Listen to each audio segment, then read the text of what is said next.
Good evening, everybody, and welcome to tonight's episode of ERP. That's right, ERP, three little letters that tonight stands for Elect Raven Queen President. Why select the lesser of two evils when you can just select someone that's lawful neutral?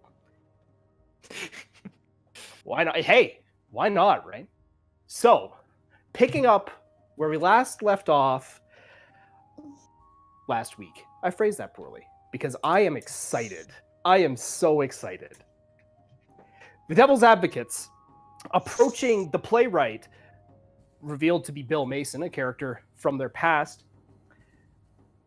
had a tense reunion, making a bit of a scene in a very public place, which was promptly broken up by three portals to Ravnica, opening up in the Green, a kind of public works park recreational center of the military town of Swordbreak. Dispatching the two gigantic, hulking, cycloptic golems, as well as one smaller artificer tinkerer type being. The group quickly interrogated Bill, found him to maybe not be as deplorable as their initial feelings had him be, looted a very interesting device off of the smaller creature they just killed, and went on their merry way. Returning to the Hooded Hound Tavern, the group sat around, had a meal, and Zaz decided to test out the new device that he had found. Being told that the funniest train of events would be if they put the device on Quirin, the party did so, and discovered that the device was indeed a jetpack, sending Quirin 100 feet straight into the air. With some quick thinking and a bit of panic, I think, Alastair leaped underneath Quirin to save him, at which point Zane decided to pull out the old trick and turn him into a giant crab. Alastair, luckily wearing very pretty golden armor that prevents him from being crushed by falling objects, stood unscathed by the giant crab, which was scattered on the city streets, also knocking the real form of Quirin completely unconscious. Quirin went on a walkabout that night, got some stuff figured out. There was a bit of a tense breakfast, and the group, meeting up again with Bill, were led to an older home where they met with a Madame Orchard, this individual that Bill had been boarding with in his time in Swordbreak. The group identified the disease she was suffering from as Hickman's disease, and were told by Bill that the only way they could make the remedy is if they retrieved a rust monster's bile duct. They were pointed to the location of a rust monster's cave. They headed out of the city, encountered Rathira, a lizard folk who was in a bit of a confrontation with the guards, who offered to lead them to the cave as he knew the forest well. The group headed to a very interestingly landscaped area of the forest where there was lots of fresh turned dirt in front of a small cave. Alastair laid down his sword, and this is important. Alastair laid down his sword back with the group, took off his fancy gold armor, put on his previous armor, and stood out in the earth as bait, attracting three rust monsters. At the moment he was about to engage one in combat, as it charged toward him, a gargantuan purple worm erupts from the ground and eats the rust monster, which now stands looming over Alastair Zafin. So for everyone in chat at this point, we rolled initiative already. So we're going to get right down into combat. So let me get you guys to the map.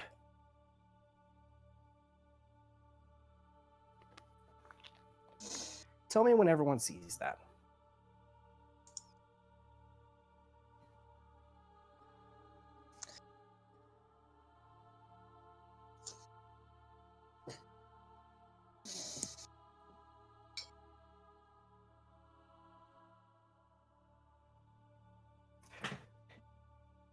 It's a sweet time today. Oh, it's a big picture. It's a fairly large battlefield, as this is a gargantuan creature. So space might be required. 8 out of 9. That last Okay. bit always takes me a second. The last bit would probably be the background image.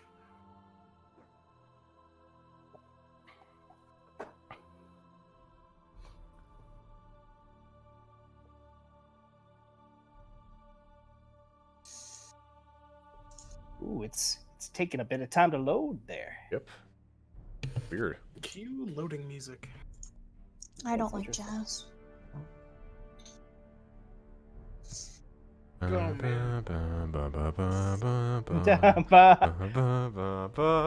There it is. Oh, look at that monstrosity. Oh my god. He's got a lot of teeth. Oh boy. Oh boy. All right. Boy. Can everyone see it? Nope. I've got one more chunk left. All right, we'll just wait for a God second there. damn, he is big. Oh, he's a big lad. Well, if you hit Control G, you will see the grid. It's a 4x4 monster. Yep. Oh. So wait, large. That's a huge bitch. That's a big bitch. Damn, boy. Damn, boy. He's thick, He's thick. boy. thick worm. Is everyone still loading in? Yep, still loading in. I'm good. Ooh. So My we got heart's 3 starting to good, race. 2 off. Just waiting on Mo and Zane, yeah? Alright, it's loaded. Oh, it's loaded? Okay. Damn, boy. Unlike Mo's initiative, I am last. Aw.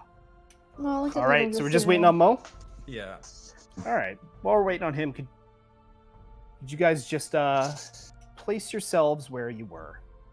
Tanner, you know why I don't Oh. like this worm? Why? Because it has the in front of it. Yeah. As you probably should be worried, yes. Where are I'm we? in. What's that? Where are we? What do you mean? Our We're tokens? not on the map. You're not on the map. No. Well, that's strange. Scott, are you in? Yeah, I'm in. I'm in. Oh. Oh, I see what I did here. Hold on. We have that there, and then we have those there. There you go. My token. Oh! Oh, my token.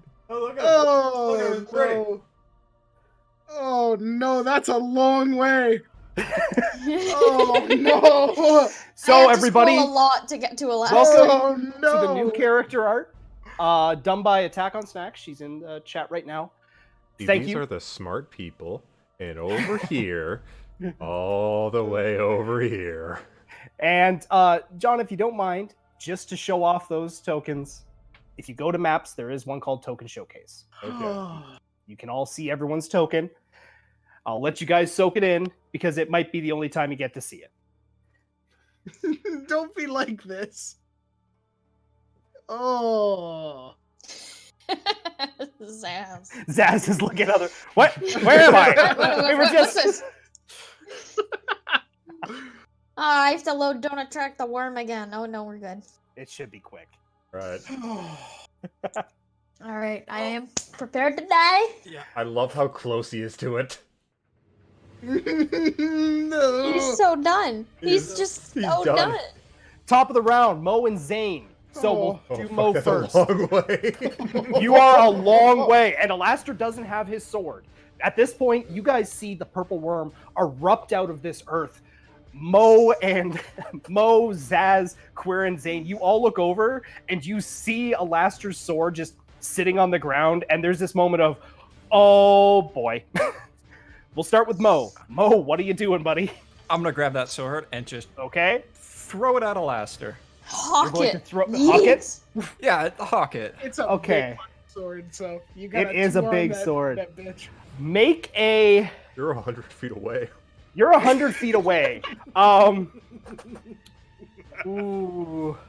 Are you? I'm not looking to. Oh my god. I am not specifically trying to get it right beside him. I want to Okay. clear some of that distance. Do me a favor then. Roll me a strength check. We're gonna count this as your action, but we're gonna do this a little weird. Make it an athletics check. Ooh, athletics. Okay. He's got to get like the fucking hammer toss on that bitch. 22. Roll a D100, please. Stabs Alastair in the back. 57. 57. Oh, yeah, I'm in the right one. Yep, D100. So you succeed in throwing the big fuck off sword, which is an impressive feat. It makes it 60 feet towards Alastair. So I'm going to put a marker down. Let me just see what I got for marker. That'll do. So, let's see here. You threw it 60 feet. Yeah. That's 40 feet. Okay. Got to move that another 20 feet towards him. There. You got it pretty freaking close to him. That is your action. You still have a bonus action. So you guys look and you see Mo grab the sword by the handles, and he does like the full, like you guys said, the hammer toss, the spin around 3 times, and Alastair, as you're looking up at this thing, just looking down at you, behind you, you hear as you kind of peer back for a second, and the sword is sticking out of the ground dramatically. Bonus action movement, Mo, anything? I'll move. Oh. Mouse, now is not the time to not. Mouse is being funny. I can move you. I can move for you. Just kind of, like maybe up 10 feet and then like the rest to the right. So like 20 to the right. Yeah. kind of like there. Okay, Yeah. cool. All right, and that's it for you, Mo. Yeah. Zane. You know what? I'm. Let's see here. I'm terrified. That's what's going on here. Hold on. Oh, that's not what I thought it was. That's a shame.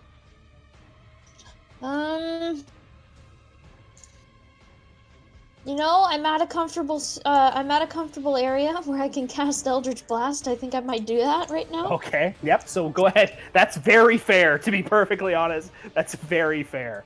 So, go ahead and yeah, the two. You can just type 2d20 plus 5. We can do the math in our heads here.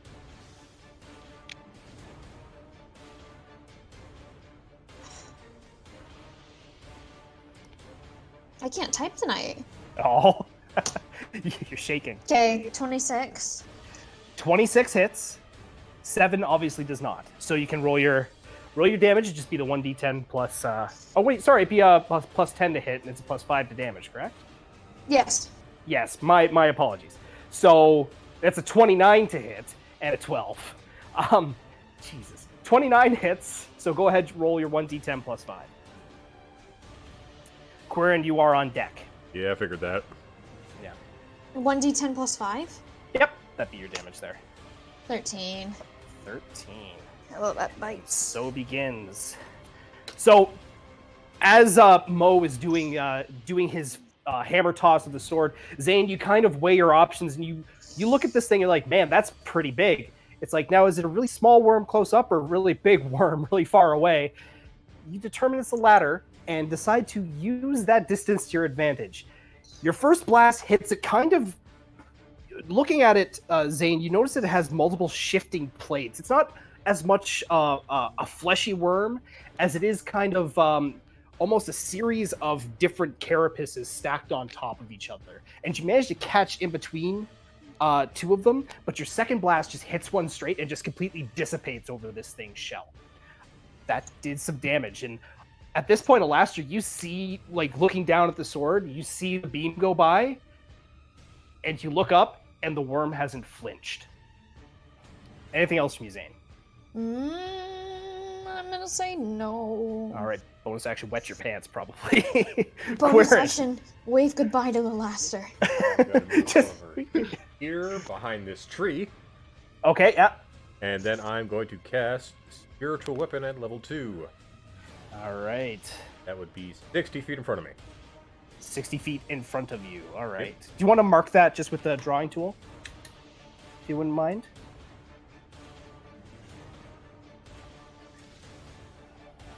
Let's see here. There it is. Having a trouble finding shit today. So 60 feet in front of you. So you're right there. So yeah, you can move that where you'd like. Yep. So that's 40 feet. Damn. So, Alastair, again, you're there. You're a brave boy, but seeing the Eldritch Blast dissipate, and you see the spiritual weapon appear beside you, and you're like, "Yeah, this is go time. This is how it is here." Anything else from you, Quirin? No. Yeah, I figured.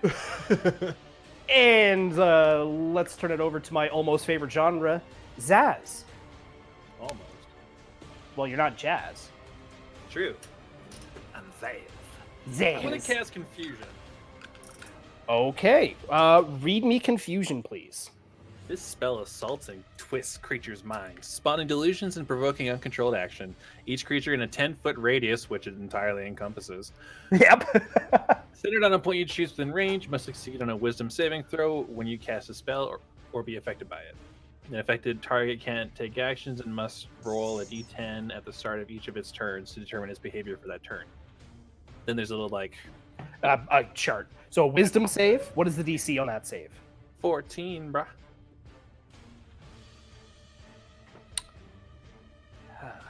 Okay, so it rolled a 2. Hooray! Yeah, and I'm not going to tell you it's Wisdom modifier, but Confusion succeeds. So I'm just going to put a marker on that. How long does it last? At the end of each of its turns, an affected target can make a Wisdom saving throw. If it succeeds, this effect ends for that target. Okay, so it's at the end of its turns, not the start. Yeah, but it's like concentration. It is concentration, so you can't cast another spell that's concentration. Essentially, is how that works. And if you get hit, it'll defade if you fail Yeah. a save. So at the end of its turn, if it doesn't succeed in the Wisdom saving throw, it still is affected by it, right? No, it would the effect would fade, and your concentration on that spell would fade as well.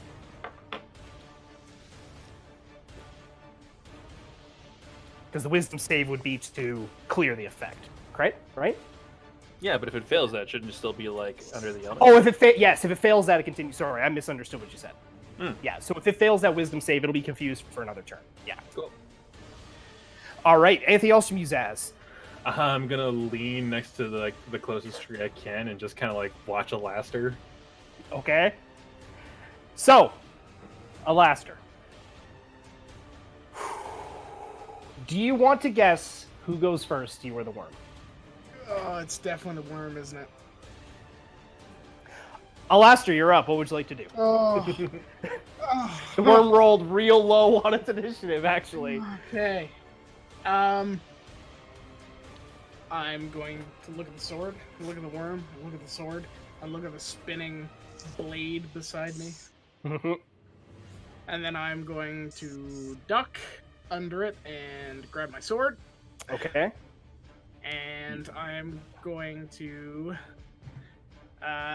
cast... No, I'm not. I want to do that. I'm going to...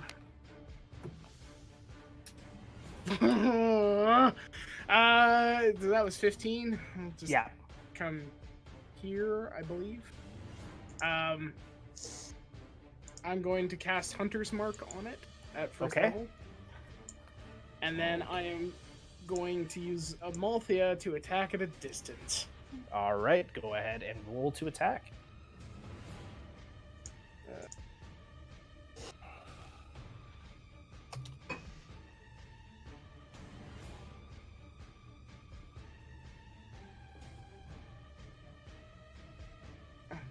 Oh. Critical fail. So, picking up the sword, you kind of are holding Amalthea in the hand that you grab the sword with, and you go to use Amalthea, and it gets kind of wrapped around your sword, and as you go to whip the purple worm, the sword flies forward, flung by Amalthea, and hits the worm and goes dong, dong, dong, and is now sitting at the base of where the worm is. Okay. So that was your bonus, your action, and your movement, correct? Yep. It's now the worm's turn. Okay. But the worm's confused. The worm can't take any actions. So at this point, you're looking, you see the sword has fallen, you're like, oh, crap. But you look up, and the worm is kind of turning just erratically, looking up into this. And I believe you get to roll on your table there, Zays. I do. Yep, you should, right? You cast a spell. I mean, yeah, sure. Okay.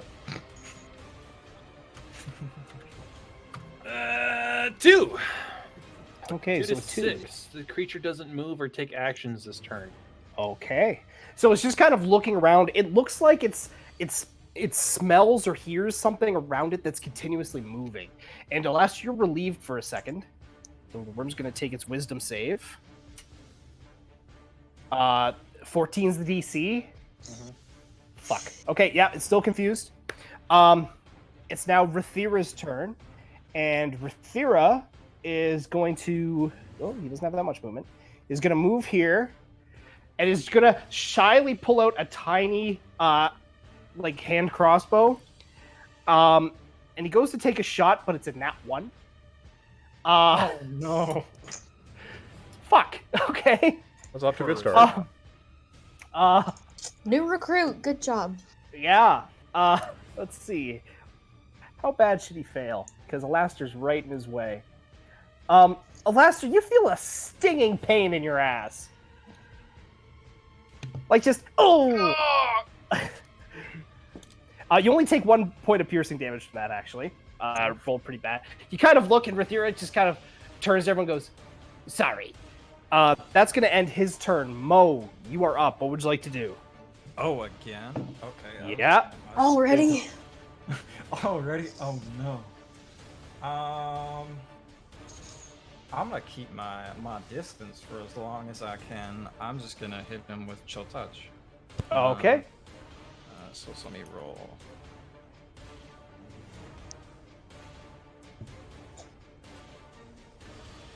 Oh, 13. 13 does not hit. Okay. So you go and you see that hand reach up, and as it does, you see it kind of hit the carapace and stay there for a second before it just kind of disappears. And from seeing that, Mo, you are kind of getting the feeling here that this carapace is probably pretty tough. Anything else from you, Mo? Cast a spell. That's it. Okay, Zane, you're up. What would you like to do? All right. Oh,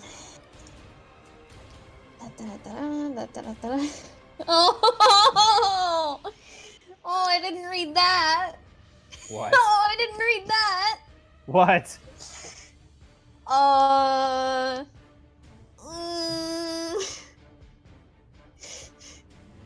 Here with the class.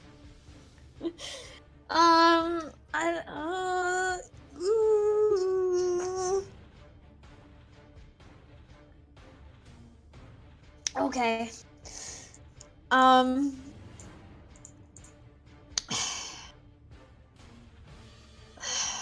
Jeez Louise. Zane's gonna point the Wand of Wonder at the worm. Oh?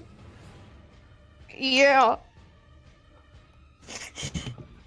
Go on, I my can't tell child. this is gonna be a really bad idea. Okay, I'm just refreshing myself on the Wand of Wonder. This is the first time the Wand of Wonder's been used. Trying to My imagine what could favorite possibly item. happen, and my first idea is like, now it's flying. Okay. Spell save DC is 15, okay. Let's strap the jetpack to it. See what happens. It wouldn't move it.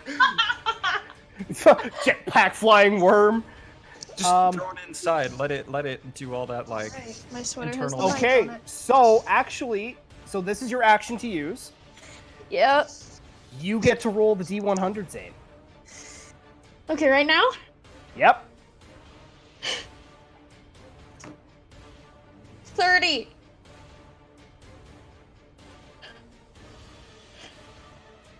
Huh. Did I just make the fight 100 times harder? We'll see. I have the biggest smile right now. I love it.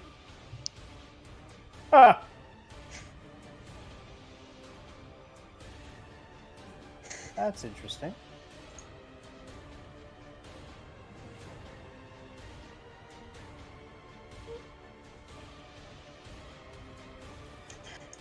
So, Zane, looking down at this thing, you think about the fact that you were told that it blew a hole in the side of the Avalair stronghold, and you go, there's ever a time to blow a hole in something? It's right now. And you point the Wand of Wonder, and what you see come out of it is kind of like a small ball of just pure rainbow energy. And as it flies the almost 100 feet towards this purple worm, it warps and it changes. It goes from a sphere to a cube to a rectangular prism to a cylinder. It's just changing and warping. Its colors just almost going through the entire rainbow. And at the moment that it hits the purple worm, on a 30, the Wand of Wonder casts Stinking Cloud. So you see just a massive cloud of yellow nauseous gas appear. So allow me to read this to you. You create a 20-foot radius sphere of yellow, nauseating gas centered on a point within range. The cloud spans, it's basically like Cloud Kill works. Each creature that is completely within the cloud at the start of its turn must make a Constitution saving throw against poison. On a failed save, the creature spends its action that turn retching and reeling. The creatures that don't need to breathe or are immune to poison automatically succeed in the saving throw. A moderate wind will disperse the cloud after 4 rounds. A strong wind will disperse after 1 round. So let me just see here. Okay, all right. So there's just this cloud of nauseous yellow gas around this worm. Anything else for you, Zane? I could have made him invisible. I'm so Yeah, you could have. relieved. Like,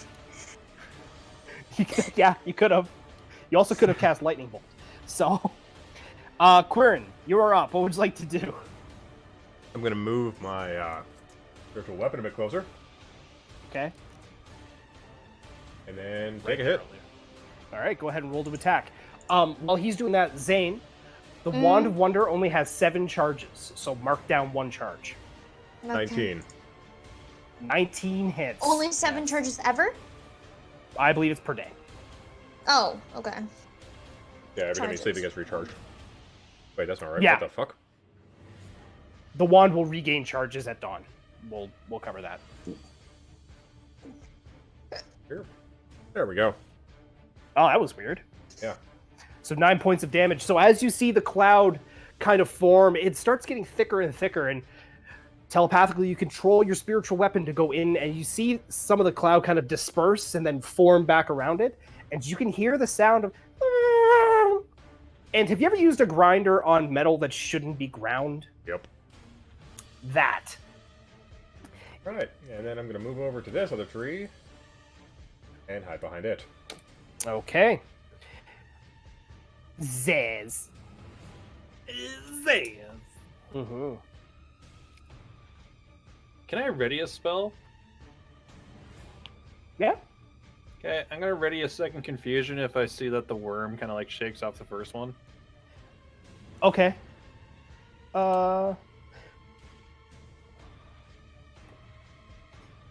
Yeah.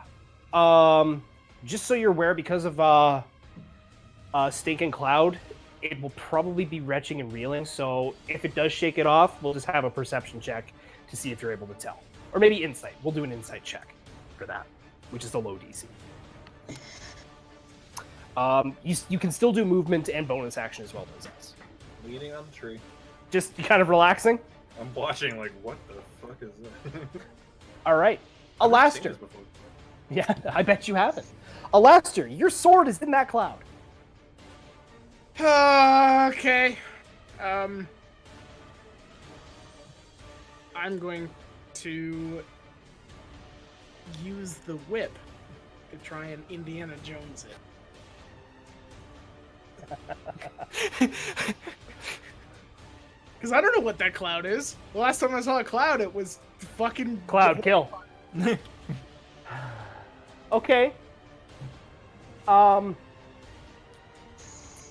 Make a sleight of hand check. Oh, God. Okay. 13. Somehow, whether it's dumb luck or there is some divine creature looking over you, Alastair, you whip, and then you nay-nay, and you feel Amalthea wrap around the sword. And you hear in your head, "Don't worry, I've got you." And you I love pull, Amalthea. and the sword comes just flying back towards you. I'm gonna say because it's cool, you're able to catch it. But that was your action. Yeah. So you have bonus, and you have movement. I'm just gonna. We're just gonna come back this way. Fuck! Right? You see people just no, turn around. Go back to the worm! All right. It's now the worm's turn. The worm has to make a con saving throw, which it succeeds. You want to roll in confusion there again? Zaz? Yep.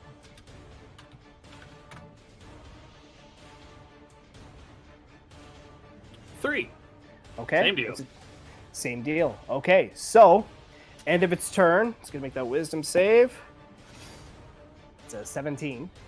Okay. So, go ahead and make a perception check to see if you can... Well, it's not retching and reeling, actually, because it does succeed on the con save. So, you see, actually, Zaz, you don't need to make this perception check. You see this massive purple worm looking around, and even though it doesn't have eyes, you can see its mouth kind of narrow as it sees Alastair running away. So go ahead and I got to make another save because you're casting confusion, correct? Yes. Okay. 16. Okay. So at this point, the worm is back, but its turn is over. It's now Rathira's turn, and Rathira is going to look at you, Alastair, and go, "No, go back! Turn around!" And it's going to take another shot at the worm, which is a 9. And you see it shoot, and the hand crossbow Rathira has is probably very old. It was probably taken off of somebody who died with it in their hands. And you see kind of a as the arrow kind of the bolt comes out of it and just kind of lazily sticks into the dirt in front. He goes, "Fuck!" That's going to end his turn. Mo, you are up. What would you like to do? Alastair is hauling ass. I'll move up a bit. That might. Your mouse being silly? There we go. I'm just gonna move up and so let me count distance. There's a distance tool here. It's 50 feet away from you. Oh, okay. I was gonna say the distance tool only works if my mouse is cooperating. Ah, yes. So I'll just throw another chill touch because All right. it's kind of out of the range of. Do your thing. Oh, that's a miss. That's a 10. 10 misses. So again, you cast another one. You see it go into the stinking cloud, but you don't see the worm react. Yeah. That end your turn, Mo? Yeah. Hey, Zane, it's you again. What do you got? Um, You're still holding the Wand of Wonder. You're like, hey, this is pretty cool. yeah, I'm gonna put it back. Okay. And yeah, I'm just gonna cast Eldritch Blast. All right, do your thing. Yeah, you can just roll the 2d20 plus 10, and we can do the math in our heads here. 6 and a 15. Okay, so Or 16 sorry, doesn't 16 hit. and a 25. Yeah, 16 misses, 25 hits. So it'd be Okay. 1d10 plus 5 there. Oh, 6. Not 1. Oof. So again, you weigh your options, you let the 2 blasts go, and you see one hit and just kind of dissipate. The other just catches it in between those large carapace plates. Anything else for you, Zane? Movement, bonus action? Movement. I'm gonna take the 25 and go up here. Okay.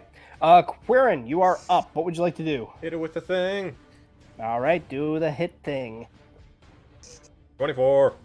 24 hits. 9. 9 points of damage. And I'm good behind that tree right there. All right.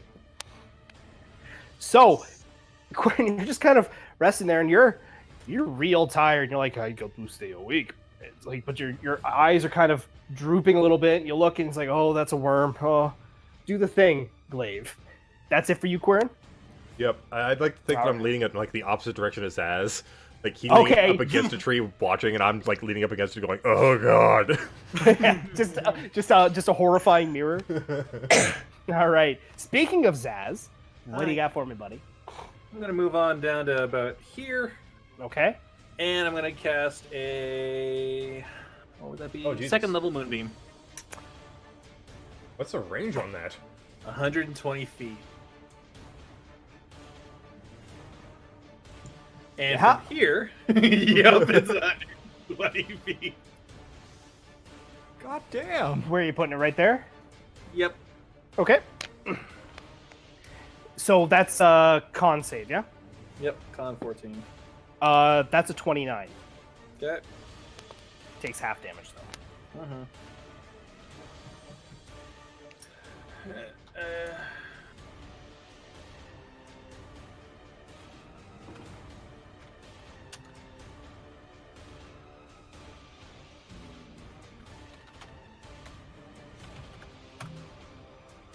Eight damage. 8 points of damage. So, at this point, everyone else, you're all kind of waiting for it, and you finally see the beam of light come down. It kind of strikes alongside the purple worm, and you see the carapace here is kind of refracting the moonlight as it kind of looks over and kind of looks up, if it could, because it doesn't have eyes. It's kind of trying to sense what's hitting it. Anything else from you, Zaz? Nope. All right, Alastair, you are up. What would you like to do?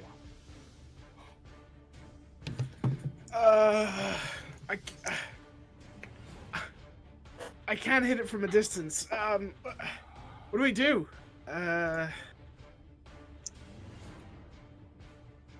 I'm going to kind of hold, Start just kind crying? of look at it, and then I'm going to cast. I'm going to cast Bless Okay. on Zane, Mo, and I guess Rathira. Okay. Let me give you a halo. So that's a extra D4 to all attack. Yeah. I can't yep. remember. Attack Oh. and ability checks, isn't it? Or saving Attack throws. and saving throw. Saving throws. Saving throw, sorry. So if you guys make an attack or a saving throw, you roll an extra d4 for that. All right. Anything else from your Alastair?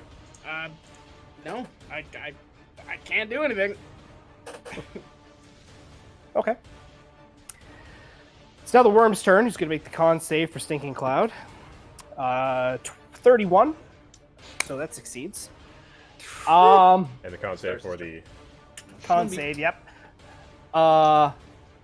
23. Okay.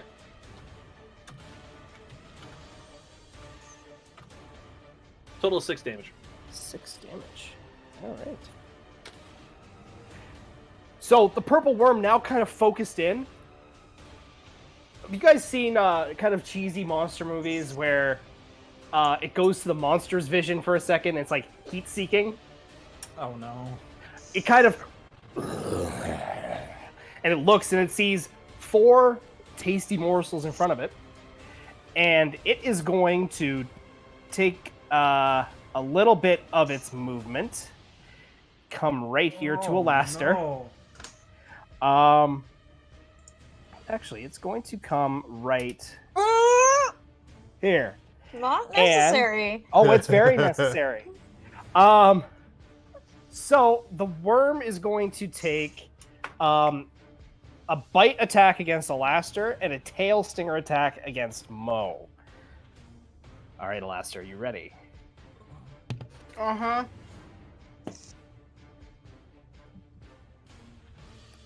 It's a 16 hit, That is my armor class. so it hits. Yeah. Excellent. All right, let me just roll the damage. This will be piercing damage. Oh, fuck you. All right, you take 18 points of piercing damage. Oh, okay. And I need you to make a dexterity saving throw, please.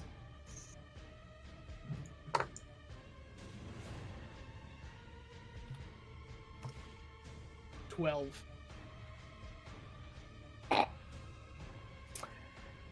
So, at this point, before we get to the tail stinger on Mo, Zane and Mo, what you see is the purple worm just horrifyingly, almost like a dragon on the ground, just start contracting, and it goes right towards Alastair and bites, like, just completely engulfs him. And as its head pulls back, Alastair is not where he was standing. So the purple worm has now engulfed Alastair. I'm going to read you what this does. Oh no. A swallowed creature is blinded and restrained. He'll have total cover against attacks and other effects outside of the worm, and you'll be taking 6d6 acid damage at the start of each of the worm's turns. If the worm takes a set amount of damage that I'm going to hide from you, or more on a single turn from a creature inside it, the worm must succeed on a DC 21 con saving throw at the end of that turn, or regurgitate all swallowed creatures, which fall prone in a space within 10 feet of the worm. Okay? So, Alastair, you're in that fucking worm right now, but all hope is not lost. The tail stinger attack against Mo. Mo, that is a 24 to hit. That hits. And you're gonna go ahead and take 14. Oh, excuse me. 23 piercing damage. And I need you to make a con saving throw, please. You are blessed. You said what? 20? 23? Yeah. Okay. And you are, so take your 23 damage, and then you gotta make your con save. Okay. And I can add bless to that? Or were you... Yes. Okay. He's plus concentration. I'm not sure. Is blessed concentration? Yes, it is. Okay, could you roll to see if you maintain blessed, please? Mm-hmm. And this is dexterity? Con. Oh, it's a con save? Oh, okay. I thought you were trying to swallow. It's this Yes, thing. I maintained it. Okay, you maintain it? Perfect. Okay. So you do have bless on this still. Thank you for that. Oh, sorry. I gotta get the space in the right place. That's a 26. Okay, 26 succeeds. So you are going to still take... Oh, fuck, that's a lot of d6s. 1, 2, 3... Okay, so... 6, 9... 10, 12... 14... 17... 19... 24... 28, 32, 36. So you're going to go ahead and take 18 poison damage. Okay. Yeah. You didn't have to. Okay. Yep. Just making it clear that it's poison damage here for that. Oh my. So, that is going to end the worm's turn. Rathira is going to look at the worm and watch as Alastair kind of gets eaten, and he's going to look at his hand crossbow, and he's going to throw his crossbow to the ground, and he's going to take off this way. Yep. Top of the round, Mo, you are up. What would you like to do? 3 attacks plus 1 more. I'll pop action surge for Okay. 4 attacks. Yeah.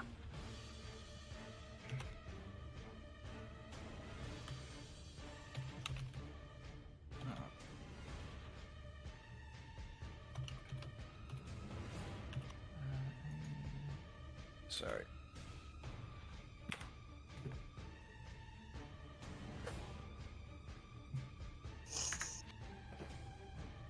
Okay, so what do we have to hit here? Well, there's an nat 20 in there. Yeah. And there's you'll have to roll a d4 for each attack. Oh, okay. Yeah. So just roll 3 more d4. Yeah. So, let's see here. Ooh, that nat 20 though. So the second one. Okay, cool. So the first one is that's a 15. 15 does not hit. The 30 obviously hits. The 16. 16 does not hit, and the 17 does not hit. So just the 20. Just the nat 20, and that's the offhand with Raven Queen's projection. Oh, okay. So... Got fucking robbed, even with bless. Yeah, that's the 3, the 4, and the 8. That sucks, unfortunately. So just be the so 2d6 plus. Yeah, plus and I'll just add that together, so that's 10. 17. 17. So, Mo, being just immediately stabbed by this creature, you just go into a flurry of attacks, and Zane, being right here looking at this thing, looking over and seeing your companion just go full, like, berserker rage, all you're hearing is ting, ting, ting, ting, as if someone's hitting metal, and you note that only one of his attacks actually makes it through. Quite good, but at this point, Mo, are you done? Yeah. Zane, what would you like to do? Boy, this is this.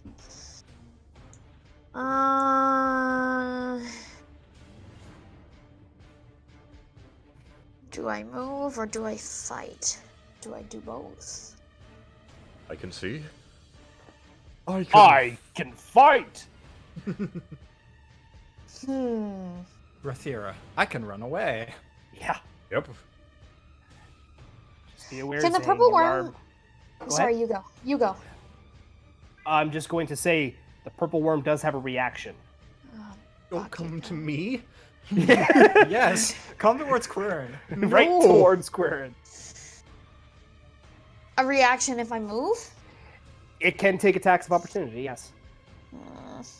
You could try to run away. And it could just fucking swallow you. So Yeah, and I could stay here and it could fucking swallow me. it's a win-win. Oh wait, you're seeing this from the other perspective. Oh. Yeah. I am very pleased. We all gonna die. I'm fucked regardless. We? Then make it count.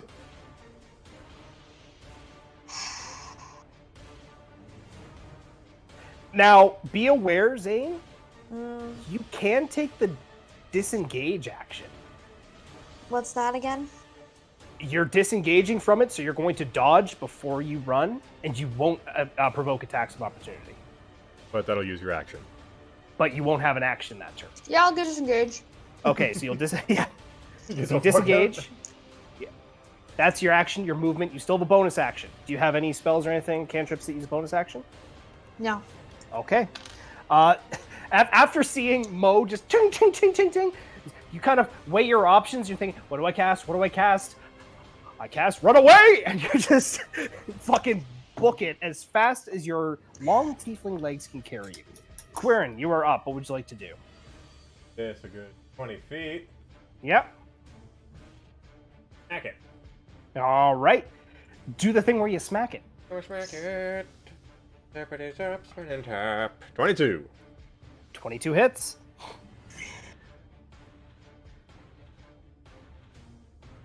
$11. 11 points of damage. So, Mo, at this point, just to illustrate the size of this thing, you're hacking away, and you can hear somewhere the spiritual weapon move in towards it and start grinding in, and you don't see it anywhere. Anywhere. Yeah. Like, you don't see it. All you see is giant, just literally gargantuan, just tree trunk of purple and teeth. And then It's like, why is the pillar that should be holding up a large Yes. building moving? Yep. And then I'm going to cast a level 1 healing word on Mo. All right. For 7. Thank With that you. one. Yeah. All right. Anything else from you, Quirin? Nope. All right. Zaz.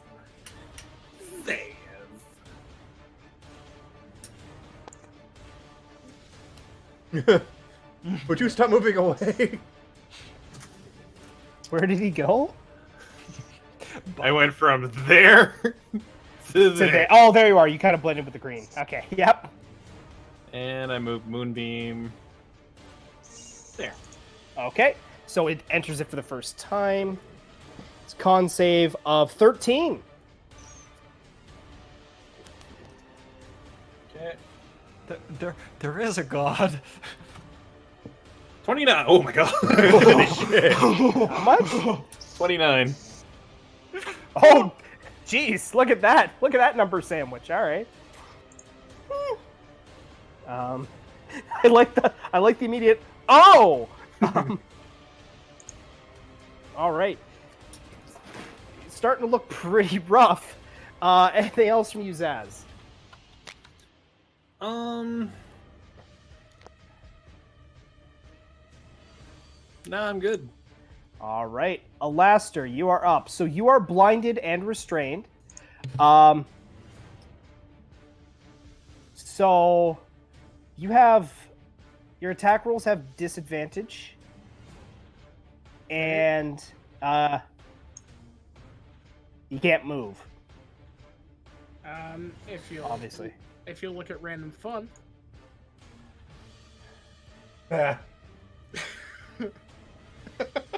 Actually, that's fairly accurate. And just to rain on your parade, Alastair, it's so sticky in here. I am going to cast Zaphan's Engulfing Eruption as my action.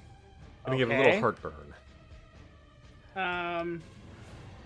So it must make a dexterity saving throw, but I'm inside of it, so Yeah, it goes off. Yeah. Like, I'm not... Oh, hold on. Let me dodge my heartburn. No, of course that hits. Yeah. I've swallowed a grenade. Can I expel it before it goes off? please be good. Please be good.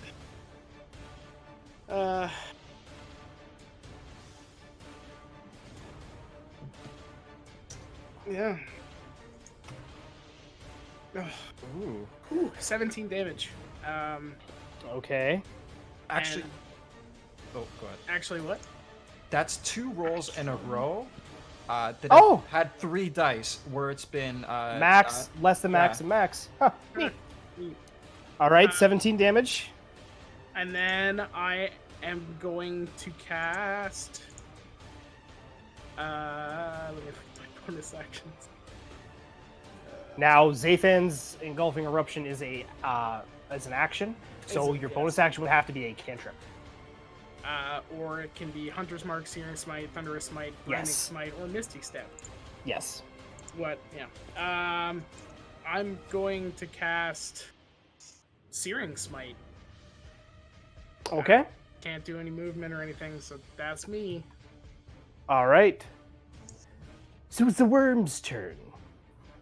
He didn't quite reach that damage threshold. So, Alastair, you're going to go This ahead. is gonna hurt. Take. Man, I'm so sorry. 26 points of acid damage. Yep. All right. It's gonna do that. So the worm now is going to take a bite attack against Mo. You no longer are blessed, by the way. Okay. So 27 hits. Fuck. Yeah. I need you to make a dexterity saving throw, please.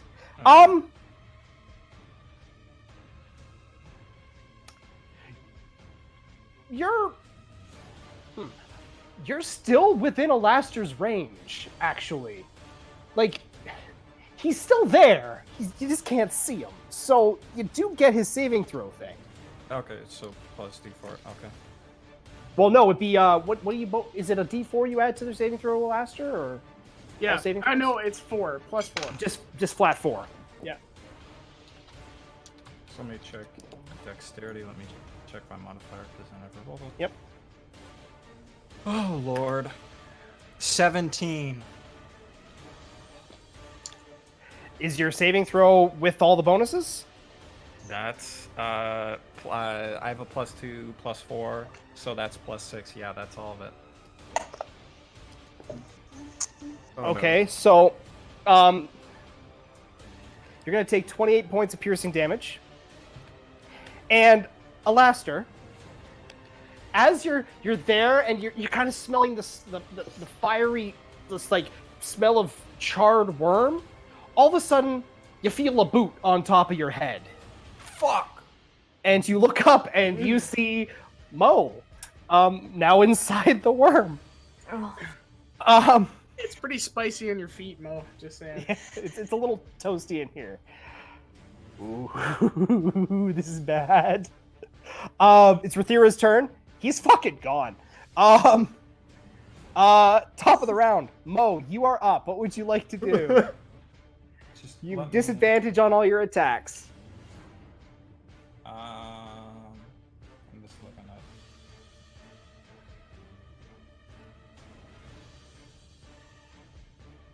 Now, just to be clear, you have to do a certain amount of damage on your turn. Otherwise you're going to stay in it. You do have the option to make it throw up everything. So if either Alaster or Mo succeeds on that damage threshold, you both come out. All right. Hail Mary. Let's try and attack. Okay. So roll each attack separately because you do have disadvantage.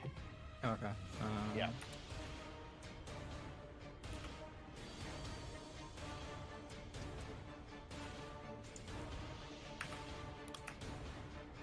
I'm not even gonna look at these until I'm done clicking. So.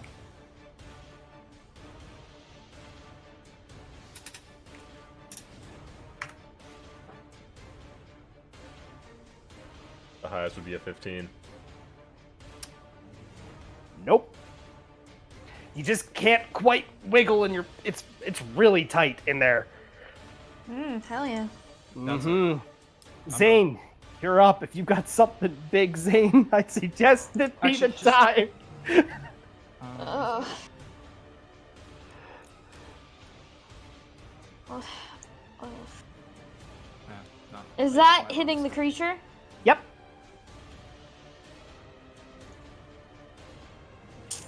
Oh my god. Oh my god. Hiya. Not the time for that sort of noise. Imagining Zane actually just looking, going, oh my god, yeah, just in the middle of this forest. Quirin just laying there like, yeah, that's how I feel. Okay, I'm deciding between two things. Give me a second. Yeah, no worries. Quirin, you're on deck, followed by Zaz. Yeah. Take your time. This is mhm. Got the spicy hurts. That's not what I want.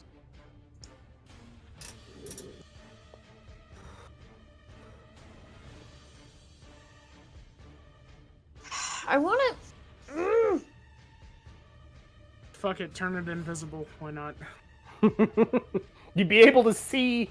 Oh. Huh. That's interesting. Yeah, that would be interesting, but I'm gonna. Well, no, cast- because then you could cast spells on Mo and Alaster because it's a creature you can see. I just want to do Witch Bolt. Okay, that's a spell attack. Yeah. So roll your 1d20 plus, I think it's plus 10 to hit, right? Yeah.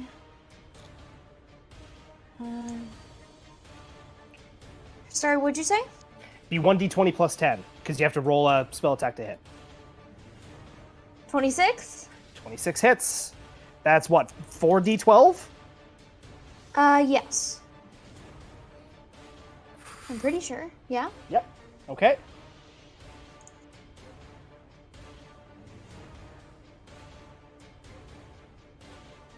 $32.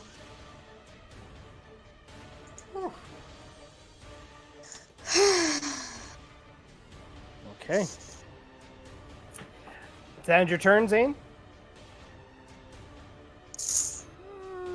Since it's concentration, can I still move?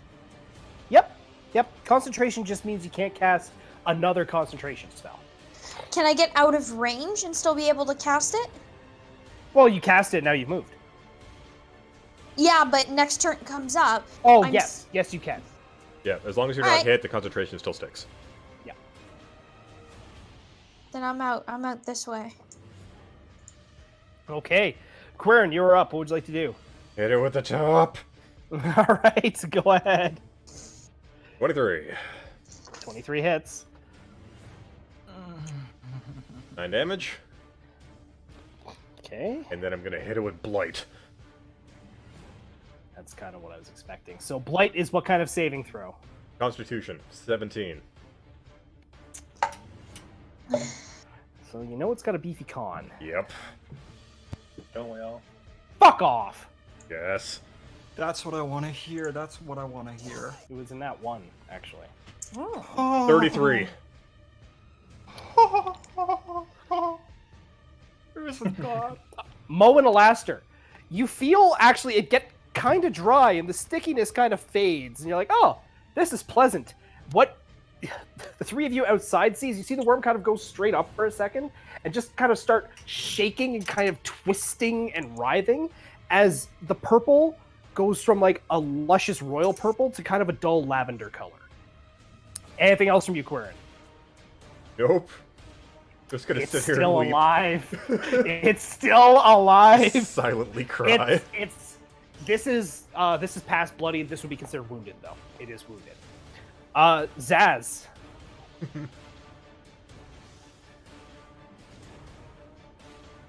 Over on this side. Okay, just trying to circle around. Yep.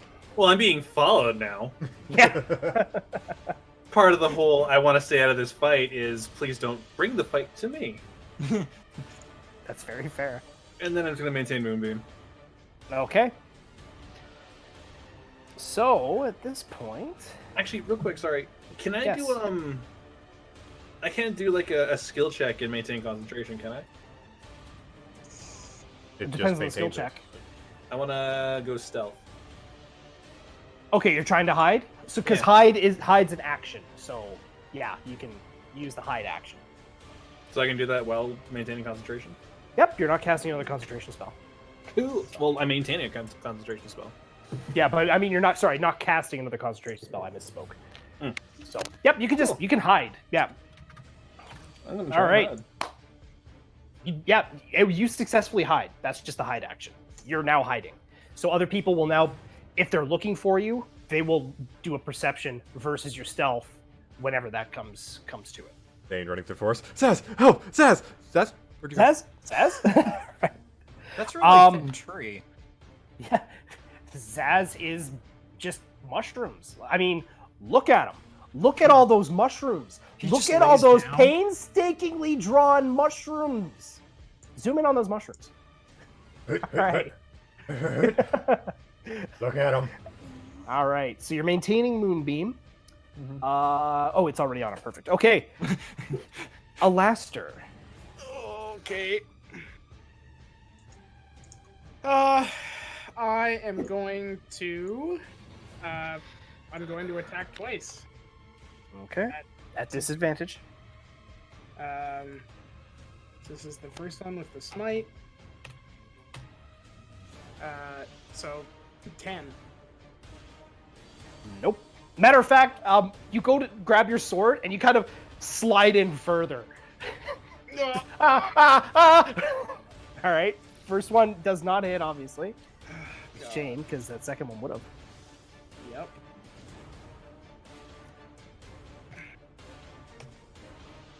So it would be 18. 18 is its armor class. Oh fuck. Okay. Cool.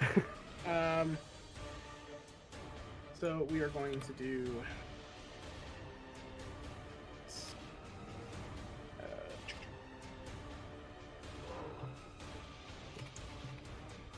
This is the weapon damage.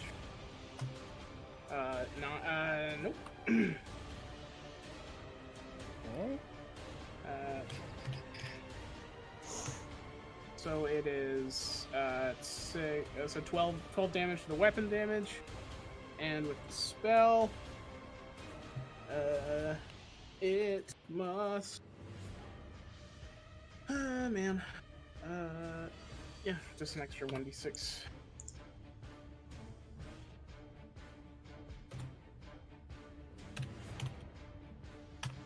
It takes 4 fire damage, and it is now burning on the inside. That, man. That East Cliff food, man, just never sits right, and you just have the worst acid reflex, which brings me to the worm's turn, and it's acid reflex. So Mo and Alastair, you two are both going to take. Let me find my dice. Ooh, my pretty dice. Don't forget to Constitution. Yes, I will get to that in 1 second.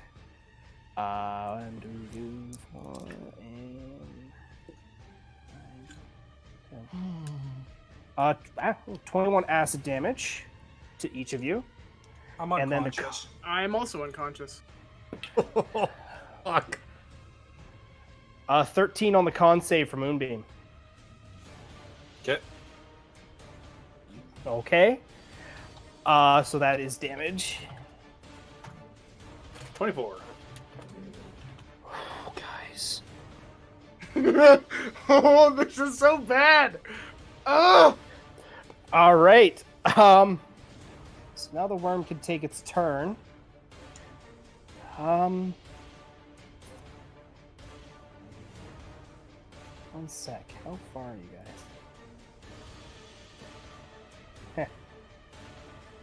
Okay, so the worm, plus Alastair and Mo, are going to move towards you, Quirin. I haven't done anything. It can still see you. And it's going to go ahead and take a bite attack against you. Alright. 18. Miss! Oh, fuck. Yeah, now it's going to take its tail stinger Yep. attack against you. Come 17. on. Yes! So as it goes into the trees, you realize that this isn't exactly its preferred terrain, and you now kind of start piecing together, Quirin, that maybe this creature has intentionally cleared the land in front of this rust monster's abode in order to easily hunt. And as you're kind of there by the tree, you hide, you just hear as the purple worm is just throwing both ends of itself at you. And just want to point out, I just made my cat jump a foot in the air by making those sound effects. Poor thing. Hey, buddy, I'm sorry. That's going to end the worm's turn. Mo, I need a death saving throw. Alright. That's just a d20, straight up, right? Well, Alastair, does your aura work even if you're down? I believe that's a call for you. Give me a hot moment. Just before you roll, Mo, let me read that here. Or have it read to me, because I like being read to after 10 p.m. Aura for starting. Okay. When you are a friendly creature within 10 feet of you, must make a saving throw. The creature gains a bonus to the saving throw equal to your charisma modifier with a minimum bonus of +1. You must be conscious to grant this bonus. Okay, so no, you do not get that bonus. 18. Oh, You succeed, so mark 1 success. I don't even know where that is on my, Once you go into 0 on D&D Beyond for your health, it'll pop up. Okay, Zane, you are up. Which would bolt you do? still? Do your 4d12. Please be 12s. All of them. 21.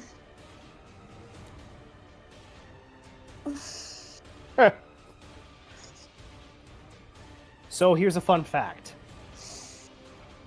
for ease of use, I have been tracking the purple worm's health additive, and I'm using the one suggested in the stat block, which is 250. So the damage for this match, this encounter is gone. 13, 22, 28, 37, 45, 51, 68, 79, 108, 125, 157, 166, 199, 208, 216, 236, and now 257.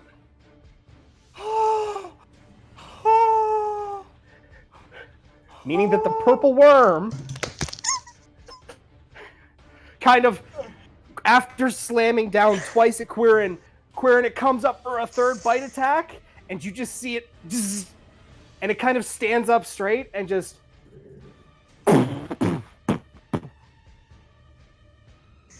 completely dead. Mo and Alaster, you are both still inside, and you will still take acid damage. You're both unconscious. Quirin, Zane, Zaz, what are you doing? I'm bringing You're the out special of weapon initiative. over, and I am just cutting into it. Okay. Same. Yeah. You're just doing whatever you can to cut into it? Yep. Okay. So, dissecting, it's going to hit because it's dead. So, who would like to make the medicine check to figure out how to cut open a purple worm? Wait. Okay. So, even with help, you would be at disadvantage because this is a very strange creature. Yep. So it's just a straight roll because you do have help from Zaz and Zane. Okay. 23.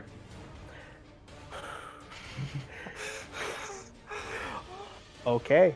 You guys figure out pretty quick that you need to peel back the plates in order to cut it in, and the spiritual weapon digs in. Mo and Alaster, death saving throw, please.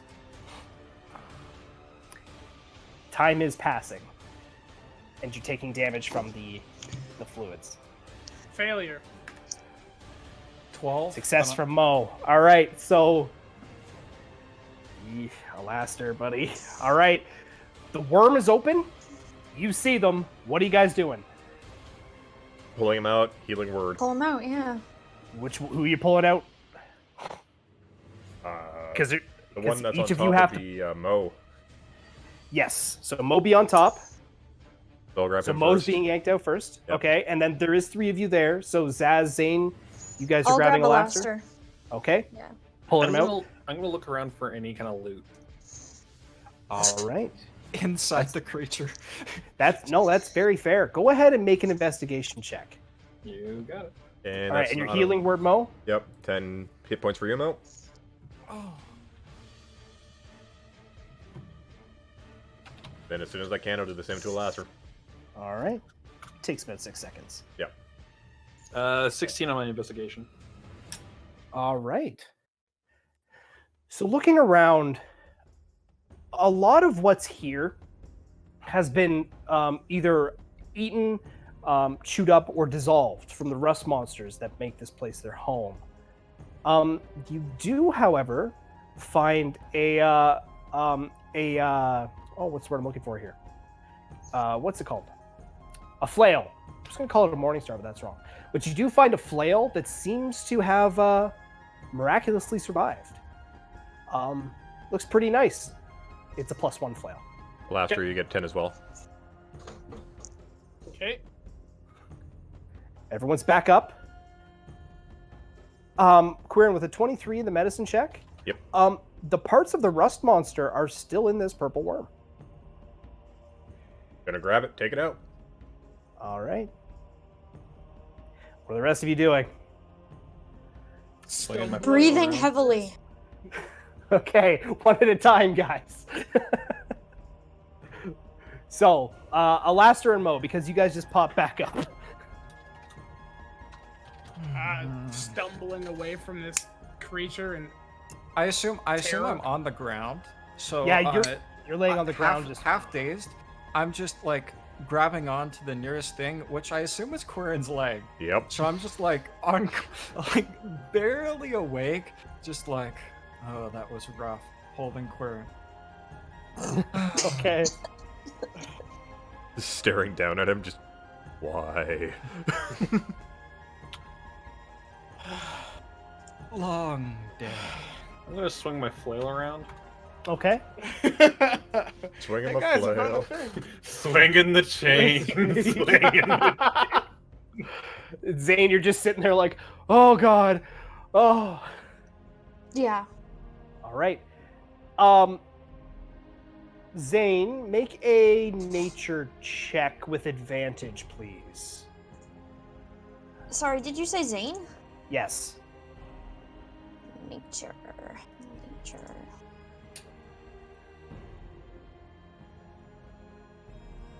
So 2d20 then? Yep, and we'll take the highest. Oh, okay, give me a second. And my modifier is +6, so... Oh, natural 1! But it's at advantage, so that's a 20. You sit there and you're like, okay, that was a purple worm. Wait a fucking minute. That was a purple worm. And your alchemist brain kind of goes wild, and you realize that there is a lot on this creature that's worth quite a bit of money. Like what? From what you remember, you know its saliva has quite a bit of properties. You know that its poison sac in its tail has a unique poison only known to the purple worm itself. You know that its intestinal fluid is highly corrosive and is an excellent reagent, and as well as just various other portions of it. People are known to use its carapace for creating armor. I have like an alchemy kit. Can I just start harvesting things? Yep. So go ahead, and with that, it would just be make a regular skill check, but you're going to add your intelligence modifier and your proficiency bonus. What check am I doing? This would be a check for your alchemist kit. I don't So understand. if you roll 1d10 plus your proficiency bonus and then plus your intelligence modifier. D20? Yeah, sorry. I'm not following at all. You're making an alchemist kit check. Yes, but give me one at a time. 1d20. Okay, so 1d20 plus 3, which would be your proficiency bonus. Okay. And then it'd be plus your intelligence modifier. Intelligence is a +3, so that would be +6 Plus then. 6. Yep. 18. 18.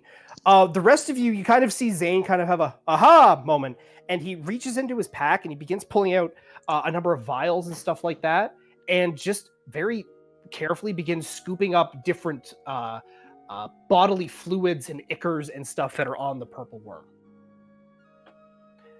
Zane, through the course of this, once this is all said and done, you can add 2 vials of purple worm acid to your inventory. 2 vials Sorry, of... hold on. Give me a second. Yep, I'm still of learning course. D&D Beyond. Oh, no, that's perfectly fine. I understand. Would that go into equipment? Yes. Those who are more skilled with D&D Beyond, please give me a hand here. What's Okay. up? What do you need? You go to equipment, you go to manage equipment. Yep. Then after that, if it needs to be a custom item like A the vials and custom. stuff, you click on that and then you add custom item. It's best to write the stuff down and then do it when you're just listening to people talk. Okay. So it'd just be you get 2 vials each of its acid, its venom, and its stomach fluid. Okay. Acid, venom, stomach fluid? Yep, 2 vials each. All right. What are the rest of you doing while Zane is collecting bodily fluids? Trying to shake off Mo. Okay. I just get up and I'm gonna look at it and be like, I want a trophy. I deserve one. I'm just Okay. gonna but I do not want to go anywhere near the inside of this thing. I'm like, no, that's a hard pass. Okay, so you want a trophy? Like what I've been doing. Some Yeah. sort of monster part, yeah. Yeah, for sure. So your options here are tongue, tooth, or a massive carapace piece. Ooh, I'll take one of those carapace pieces. Okay, just so you're aware, the carapace piece is like 15 feet wide and will take 2 of you to get through the forest. So it Like, has. it's like carrying a boat. So I'll just. You said teeth or Yeah, tongue? teeth, or you could get one of its tongues. Yeah. Well, if you want, we could split it.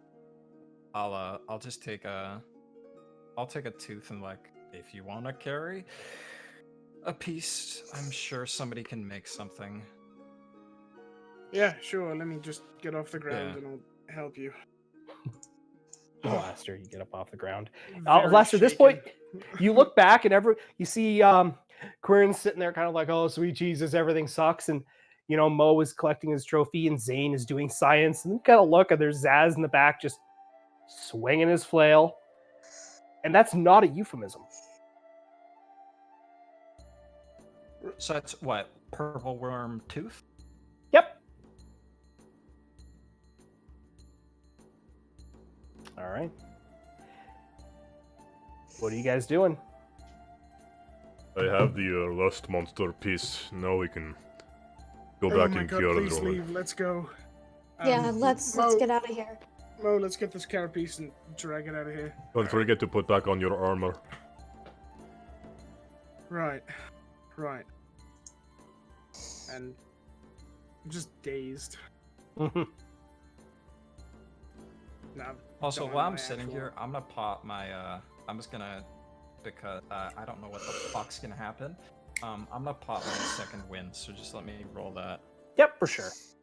So what you're ruling that you guys are heading back to Swordbreak? Yep. Yeah. All right. And Alastair and Mo, you guys are grabbing one of the carapace from the purple Yeah. worm. Yeah. Yep. And one of you did grab the rust monster thing, correct? Quirin, I did. think. You grabbed it? Okay. So you have the bile duct. Yep. All right. So at this point, you guys follow the relatively memorable path that the lizard folk had led you to this wretched place. And it takes you a little bit longer without the guide, but you are able to find your way back to the town of Swordbreak. As you come up to the gate, and this would be kind of the northwestern gate, the one that would lead to Dragontail if you were taking the road. And as you kind of head up, some of you looking pretty tired, others looking pretty rough, one of you looking pretty amused by a flail. The guards kind of stiffen and give you a look over. What business? Sleep. Unless you want to Ah. eat this carapace, you're going to let us pass. Kind of looks down. Is that a purple worm? It was. Kind of, the guard kind of looks at you two and goes, "Oh,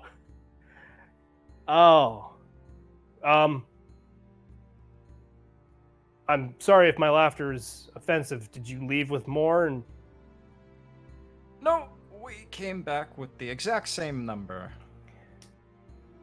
Except for our guard, Admirable. which ran off. Oh yeah, that lizard person left us.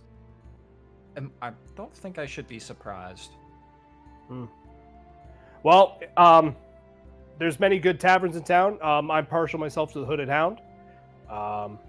Just maybe take some of the side streets. Really don't need a purple worm carapace being carried around the city. It's dead, so one less monster.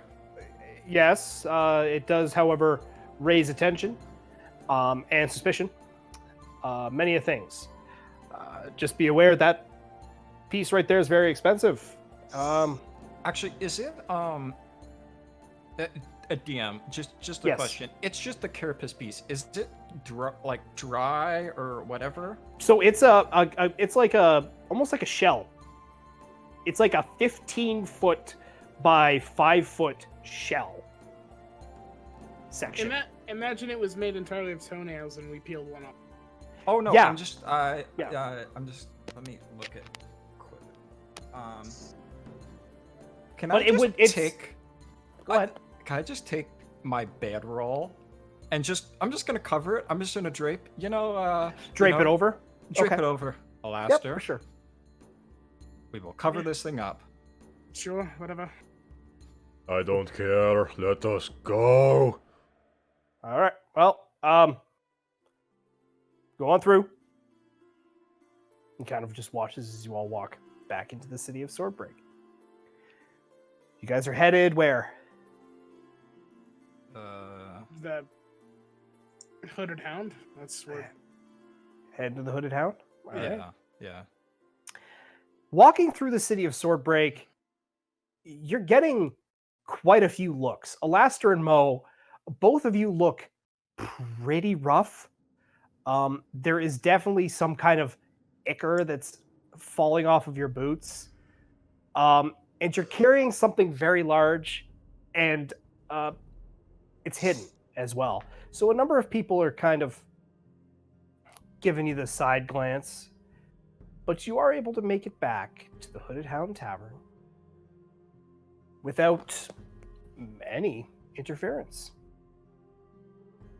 Walking in, you see the usuals, the ones that you've come to expect to see at their particular tables, and lo and behold, you see Ethist, kind of standing behind the bar, washing a glass, just kind of smiling. She goes, "You can put it out back." Is anybody gonna steal it? Oh yeah.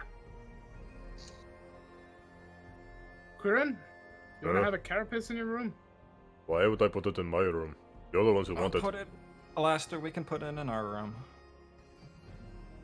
Sure, one of us will sleep on it. It's funny. Quirin was going to sleep under it. See, that's what I thought. That's why I asked Quirin. No. I'll just carry it up there. Hide this thing first. It's not an easy feat. At Like one moving a point, Mo and Alastair, you're up on the landing. The three of you, Like Zane trying to and move an Zaz. awkward couch. Well, and just all of Yeah. a sudden, out of nowhere, Alastair's just there going, "Pivot! Pivot! Pivot!" I've moved the couch. I know this. It's like two guys awkwardly trying to carry a very large snowboard up a winding staircase. While they Yeah. start doing this, I'm gonna go over to Zane and kind of nudge him. So, do we want to go and heal the old woman when they're doing this? May as well, yeah. Yeah, just forget this. I'm gonna walk away. No, Mo, my left. My left. Come on, buddy. Oh, sword no need thought. What is that? Drop it. What is that supposed to mean? Go, go, go, go, go, go, go, go. Zaz, what are you doing? Nothing. You're just there like, Covered I in am eggs. amused. Ethis actually comes and sits next to you. Yes. They amuse you, don't they? Yep. What do you like better? Do you like Mo lifting this up the stairs? Or is it as funny as the time where you had Dakrin pinned and he came down without his pants on to see what the trouble was? Definitely the Dakrin time. That's a funny one. Hmm. So you're real close to finding them, huh? Finding which? Oh, you're friends. Friends is a relative term. Your companions, family, you know. You're gonna find them soon. All right, Mo, if I put this on my back and pretend it's like a shell of a turtle, I'll try and walk up the stairs with Ooh, it. I like Just this part. keep it from falling to... Okay, well, I hit a corner. Fuck! I'm gonna kind of like look at the bartender. Yeah. Yeah. I'm gonna kind of look at them and be like, you can tell details, right? Actually, no. Hmm. See, that's the thing is, if I tell you details of what's going to happen, then you know what's going to happen and it will change the course of things and it causes a whole bunch of problems and it's just a mess. So I'm just wondering if I should swing with my right fist first or left fist. see, that's the interesting part. I don't know which one you swing with first. Huh. Anywho, you'll have an easy swing at them. That's all I know. Yeah, fair enough. I'll let you know how it goes. Oh, I'm sure. The whole town will know. It's okay. Awesome. She kind of gets up and walks behind the bar. I'm gonna turn around and like focus my attention on watching Alastair and Mo as I suddenly take a mighty swig from my glass of eggs. Yep. From a glass of eggs? Yeah, scrambled eggs, like in a stein. Okay. I'm just imagining, like, you pick up, like, a tumbler glass and it's just full of eggs, like the yolks and shit. Not You're even like, just still in the shell. just in the Yeah, shell. that's what I was. All right. So, Quirin and Zane, you guys are heading to the Orchard residence? Yep. Okay. So, it's a little, what's the word I'm looking for?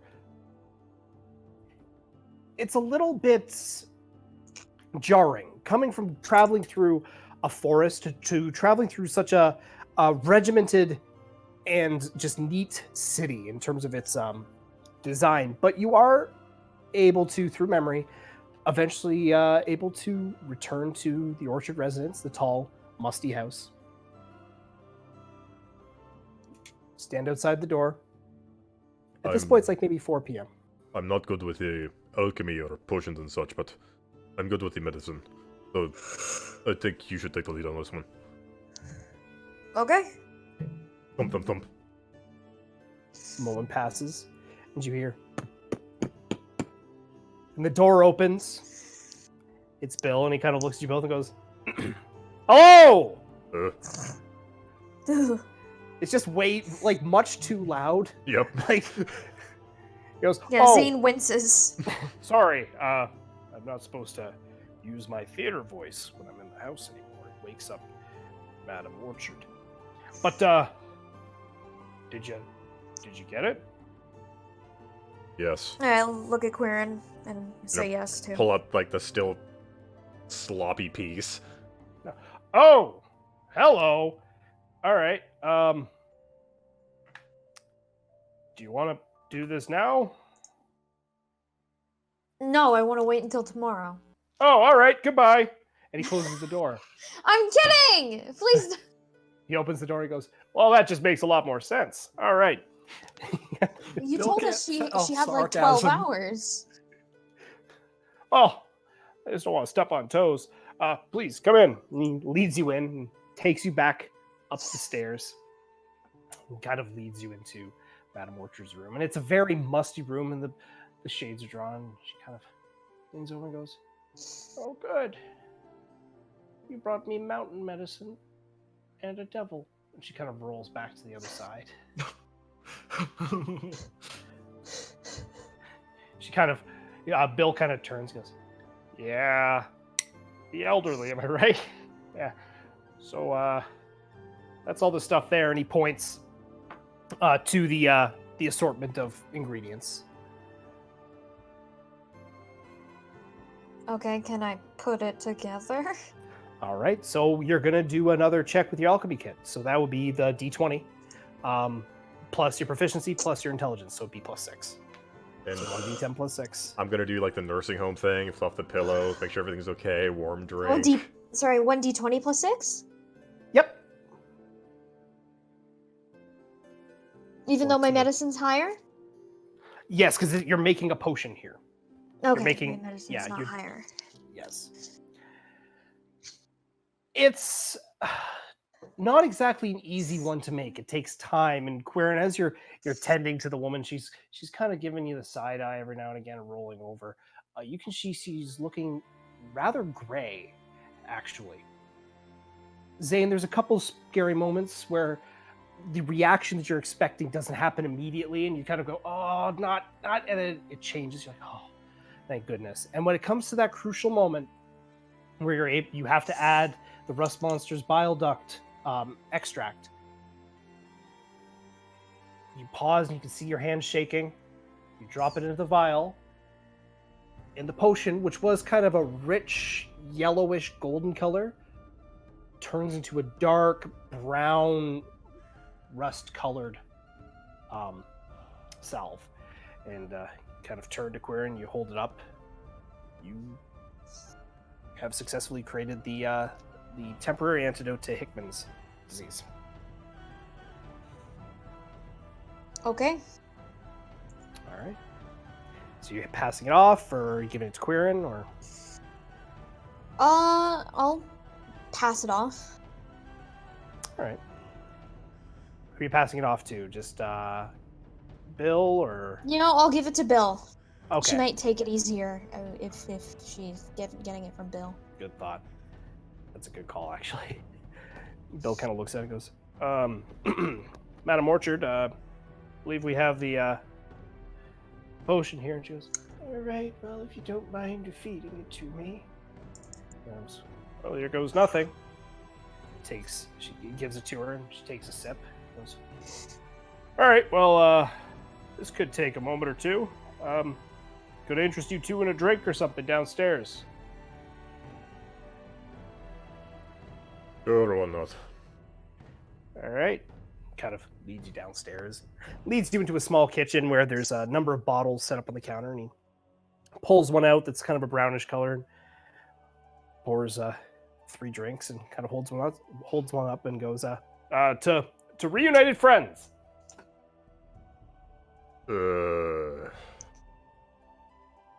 I drink without saying anything. You're finding old acquaintances. Yeah. Well, I bet. It's Fireball, pretty much. It's rough. It's Is D&D spicy. Fireball worse or better than regular Fireball? Yes. Oh no. It's got quite the kick, Quirin. It's a kick that you aren't familiar with. I'm just gonna sit down, put it off to the side, just hold my head in my hands. At this point, as you're kind of sipping, and Zane, you're just sitting there drinking, you hear a creaking sound above you, and Bill goes, "Oh, good, she's up. Well, I suppose she's gonna want to talk with you two." Yay. Yes. Well, Madam Orchard is a very powerful individual in town. As you can tell, she's funded my entire play. So, yes, Madam Orchard, at this point, you kind of lean around the corner of the room, and you see that she's come down the stairs. Very small, frail halfling woman. Just like paper skin, and she's kind of looks and goes, "Oh yes, hello everybody. I'm feeling a lot better. I'd like to thank you for that wonderful antidote. You seem like the types who would like to do business. Are you mercenaries for hire, or are you just doctors? I have quite a need for people in this town currently." Depends on if you want us to stay, I guess. Stay? Oh, To it's, do what exactly? It's a unique request, and Bill has spoken very highly of you. Has mentioned that you're able to find your way into a completely hidden catacomb. Number of things. Says you're very talented. Mr. Orchard has met a unfortunate fate as of late. About 20 years ago, he was caught, what's the word I'm looking for? Moving towards lichdom. Oh. Yes. Once he figured it out, it was going to be my turn next. Because, Hickman's disease and such. But unfortunately, he was captured. So, if you're up for it, I need somebody to help me break into the Avalair stronghold. And For that's where we're going what? to take a break. Yes. We're going to take a break right there. Oh. Okay.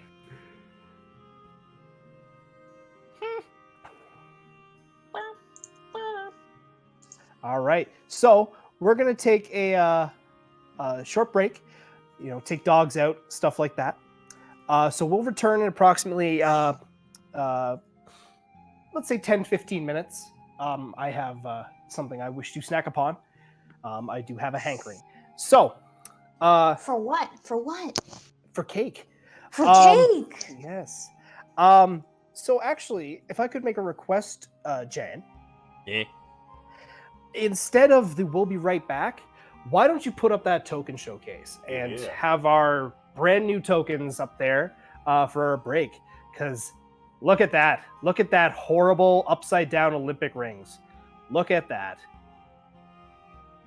Oof. All right. We will return. Zane and Quirin, standing in the kitchen here with Bill and having this elderly woman look at you, dead serious. And she says, I want to break into the Avalair stronghold. Why in the world would you want to do that? Oh, because I would like my husband out. Is your husband still alive, yes? Oh, yes. Oh, yes. If I'm still alive. I'm sure they notify me. She kind of looks up. Yeah, they should notify me.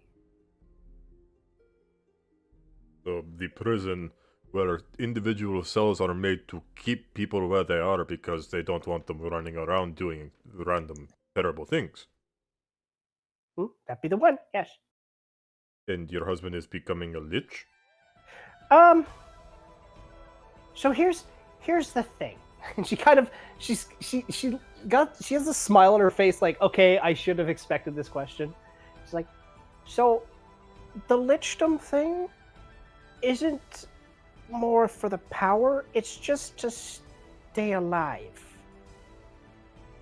I'm not trying to say anything bad or trying to, cast shade on this. I don't truly care. Have you given thought as to how? How to turn into a lich? No, how to get into the stronghold and the lich itself, sure. The lichdom thing, that's a whole other bag of worms. I just do the people management. In terms of getting into the Avalair stronghold, there's a number of avenues that could be taken. Force is one of them. Espionage. Multitude of things. Could get someone arrested. Have a person on the inside. Whole bunch of things. Fair. Okay. We are not going to accept this without talking to the rest of our group. Of course, yes. I'm just very confused on why would someone become a lich in the middle of a town? Oh, see, that's the thing. Is we weren't in the middle of the town. I moved here. The Avalair stronghold has things and people from all over Dragontail Coast. So I moved here just to, be closer to my husband, and ultimately break him out. We had a small home just to the north of the High Grove, just at the base of the mountains. Nice little cottage.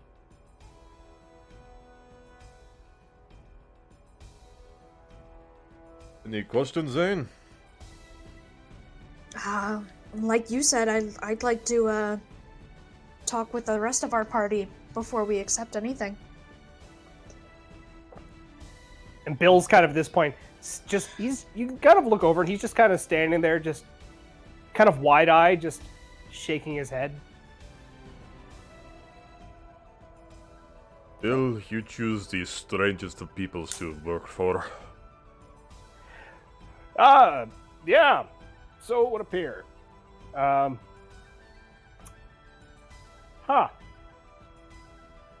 I'm gonna go lie down now. Yep. Yep. Do you have any notes or something that we can try to identify who he is without really knowing who he is? See, here's the thing. I'm sure you're a respectable gentleman, but for something like this, I'm not going to be giving you any notes or anything like that. In case you just run off to the guard.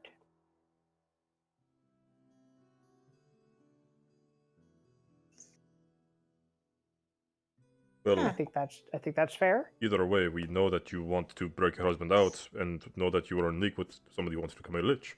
If we wanted to, we could just go to the guards now. Group of adventurers mysteriously doing a whole bunch of good deeds versus someone who's very well established and known in the community for over 20 years.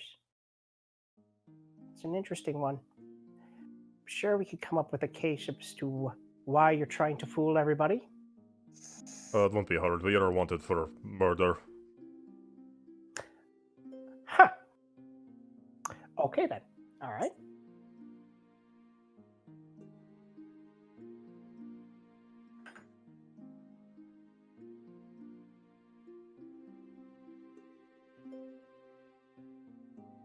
Just get up and leave. All right. Yeah. Yeah. Cuts to the next group. Yep. So, Mo and Alastair. Alastair, treat this like your mother's china. Smash! What's China? Oh, I'm not doing this again. I We've assume covered the we, China thing. Yeah, we I did. assume we eventually find a way to get it up. It takes Yeah. you a good hour and a half to get it up there, and it's like by the time you get it past the stairs, there's 4 or 5 patrons who hurriedly rush past you and realize it's oh, we've been blocking the staircase of a busy inn. But you get it up. Getting it down the hall, easy. Turning it in that hall into a door, not as easy. But it's in one of the rooms. Now that that's over, can I buy you a drink, Mo?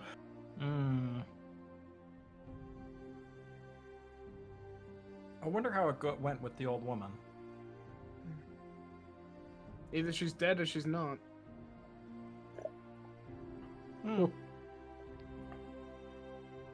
I'm just gonna head downstairs and pick up the 3 or 4 shots that are waiting for me. And surprisingly, you were asking for something strong. You're pretty sure this is pure alcohol. This is just this is you ever had Clear. yeah, have you ever had bad moonshine? Oh yeah, I make it. Yeah, just you bring it up and you're like, oh, this is hand sanitizer, but you take it anyway. It's real stiff. I'm gonna go over and kiss the bar matron. Just, Okay. I love you, woman. Slam one right on her lips. She kind of looks from side to side and she goes, I like that part. And turns around and walks away. I assume that we have keys to our rooms. Yep. So I just locked the door. I was like, I went through all that trouble. That thing's not disappearing. And then Very just fair. go downstairs and Okay. and sit down beside Zaz. All right. Zaz, what have you been doing? Dare I ask? Nothing particular. Kind of just sitting in thought, mulling some stuff over. Okay. 6 empty cups, egg drunk. He is so high in protein right now. It's remarkable. So a while passes as you sit there drinking. Zane and Quirin, you eventually find your way back to the Hooded Hound Tavern. And the barmaid looks at you two and goes, oh boy, bet you that was fun.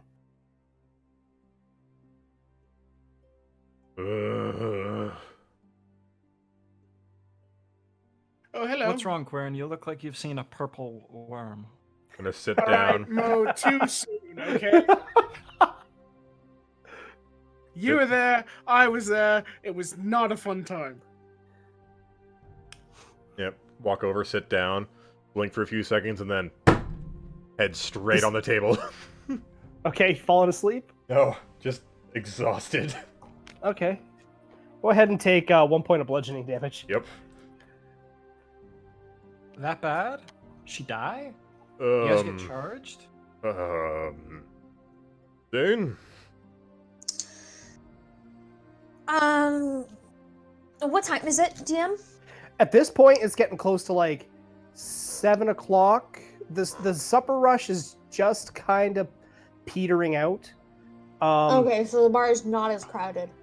It's not as crowded as it has been. No. Maybe we should go up to someone's room to talk about things like this. Is she dead? Yeah, just... But I'll into just the walk room. up. I'll just well, we have a giant carapace in our room. Maybe somebody else's.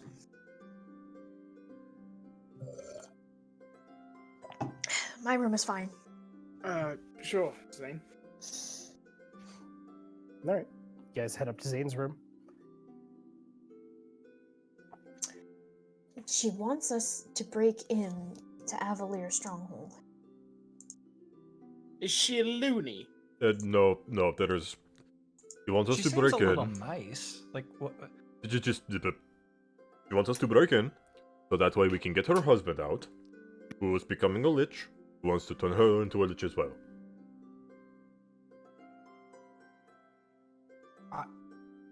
I'm sorry, Quern. Can I get that last part again?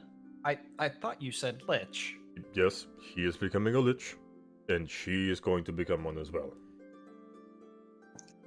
From what I've gathered, liches are bad. Hard no. Alright, that's one. Okay, wait. All right. What's the other side of the story? What do we get in return? What's We have not discussed that yet. We came back to you just to figure out it.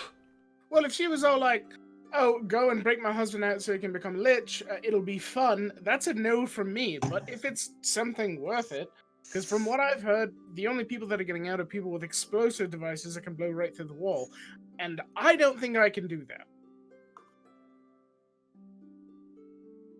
There's a few different methods that she talked about, but there was nothing about payment. Shouldn't we just report her and get this all over with? We've talked about that.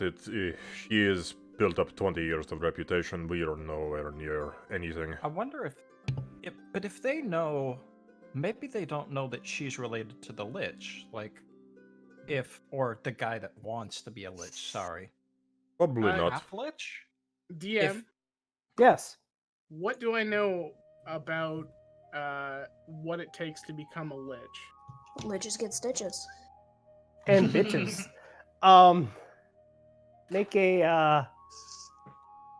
Make an Arcana check. 3. Nothing. Matter of fact, you don't really.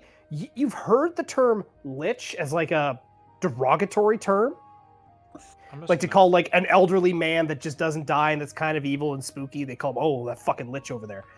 You don't really know what a lich is. I'm just gonna throw one out there just for Arcana. Okay. Yeah. 21. So you know what a lich is. You've heard talk of it. You know that they're pretty rare. But in terms of how to become one, you know that it's described as something horrible or a series of horrible events that one has to intentionally commit. I'm not too particular on the details, but generally liches are not good people, and the process is not, what's the word, lawful. I was trying to wouldn't- garner some notes from her or something to try and signify what they Yeah. had done, but yeah, she's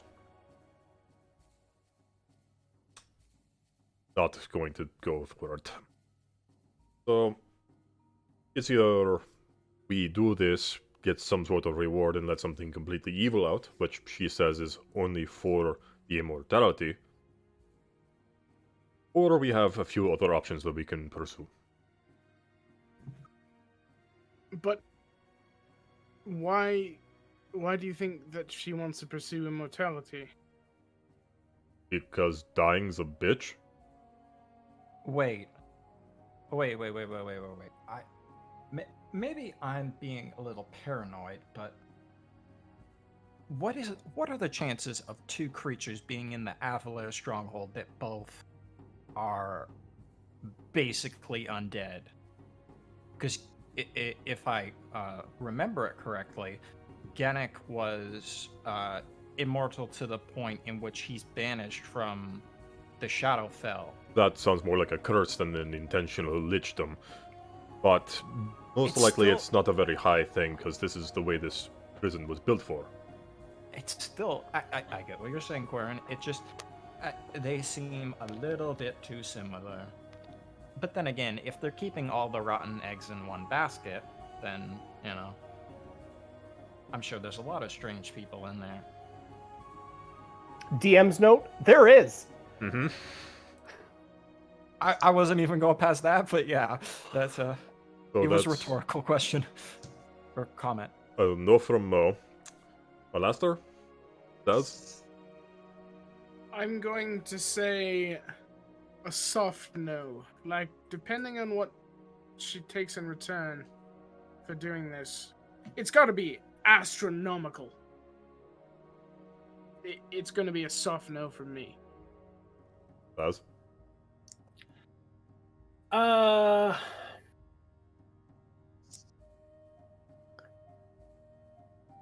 DM, Yes. Zaz knows what liches are, right? Because they are prevalent in Mm-hmm. even my guild, actually. Yeah. I was gonna say, I'm like, what Ravnica guild would have lich? Oh. Yeah, you know what liches are. Yeah. Hmm. Matter of fact, yeah, you think of liches sometimes as allies. Yeah, I'm kind of like, go on. I'm gonna kind of think about it for a second and be like, let's do it. Let's go for it. Jane? Silver. Zane's been shaking his head the whole time. This could land us prison time. Easily. We could die. Right, we just fought a giant purple worm that was huge and ate two of our guys, or at least one of them. I saw one of them. And that was And only we're because... concerned with- Sorry. We're concerned with prison? Yeah. If we get caught, this could be punishable by death as well. If we get caught. DM. How do you suppose we're not going to get caught? Because we haven't gotten caught yet. Because we haven't started yet.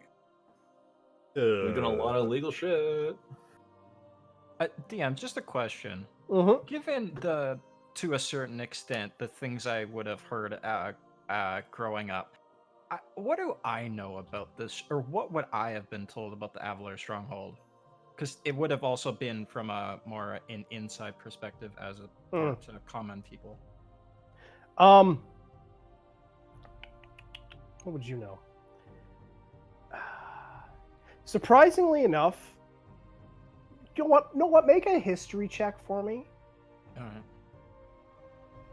Just a straight roll. yeah, just the history check. Yeah. 12. You were pretty young when it was being talked about around you, and typically, though your father did tell stories, if it was about something really bad, the story kind of ended with, "Oh, and then we took him to Avalar Stronghold, and that's where we left him."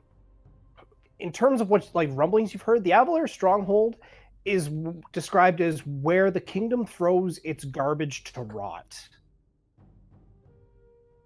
Mm-hmm. Okay. I don't know if all of it. We're all from different areas, and well, Zaz is from a different place. But this is where the king throws things just to disappear. The stories don't go, and then we kill them. the stories all end up, and I've heard a lot from my father, they just put them there. That's where the story ends. And DM, I assume there would have been a certain impression as to the people that like are doing the throwing in and the people that keep them up, keep watch as scary folk. Yeah. Not yeah. And the people are not pushovers. They are the best. So just, I'm a hard no. This is. So we have one maybe. Who knows? I guess. And personally, I don't care about the Lichdom thing, or the living forever, or the even fact that he's in the Avalon Stronghold. The problem comes in, getting out, and dealing with everything else. But, despite that, if we do stay in this town, he is either going to blackmail us to get it done, or find some other way for it to happen. In that case, something terrible is going to happen in this town. Something terrible happens in every town that we happen to go to. Yes, that's because we are not good people. Then we do what we need to do. If she requests an audience, we just politely tell her that we do not wish to participate, and it's obvious that we can't go to the authorities because of that she's respected, and we respect that, and in a short time we will be leaving, and that we are not a threat to her. Either God that or only we knows just she'll leave. probably outlive us. Yeah, I say we don't go back. We don't give them the time of day. I'm not saying we go back. I'm just saying that should she come find us, we politely let her know that we don't want to. We could burn her house. I think the fact that we don't go back kind of tells her, gives her the message. Alastair, due to this conversation, please change your alignment to lawful neutral. What? No, as far as I'm concerned, lichers are bad. Therefore, not good. You're also saying we don't know what the reward is. Lawful neutral. Mo just looks and goes, "Oh, Alastair's in the same circle. I've got a friend now." Alright, so no time of day, no talking to her. We have no reason to stay in this town right now, yes? I was wondering if I could take that armor and or that carapace and have something made out of it. Maybe armor. That will take quite a long time. It's what, 15 feet long and 5 What? feet wide. 5 feet wide. It's also not typically, a metal or... It's going to take at least a few days, and either way, if we stay here, they're going to find us. We can just strap it to the cart in the meantime. Sounds good. Alright. We just got it up there. Yes. Also, it lives in Dragontail. Sure, it could do a good job. That is the next point. There is two options for us. First, we go straight to Dragontail, we deal with your sister, deal with whatever the fuck there is in there. Or, we go the opposite direction. Because we have been in contact with yet another secret organization. Mm-hmm. When? When you were doing the play fighting stupidity. Another bad one? This one is tied closer to the king, as well as if we do something for them, we have the chance to see a golden dragon. I'm in that boat. Let's do that. All right. It is back down past the Redwater. Is there anything else above here that...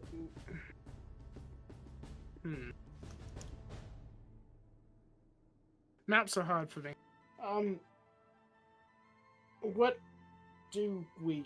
I don't know. Someone else take the lead. I'm still shaken up. I have not slept in like 36. Oh dear, I have been awake for a long time. 37 hours. Alright, okay. With going back down past Redwater, we would have to cross between Walden and Redwater or go back through one of those towns. After that, we are to find a Goliath outpost, I believe. Convince one of their members to come up, talk to the elven woman that gave you the cards to do the play fighting. Wait, the elf is a part of this secret organization? That's the one who was talking to us, yes.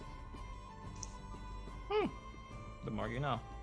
Wait, I thought you were the only Goliath. I thought all the Goliaths had been killed off, and you and your mother were the last ones. That was of my tribe.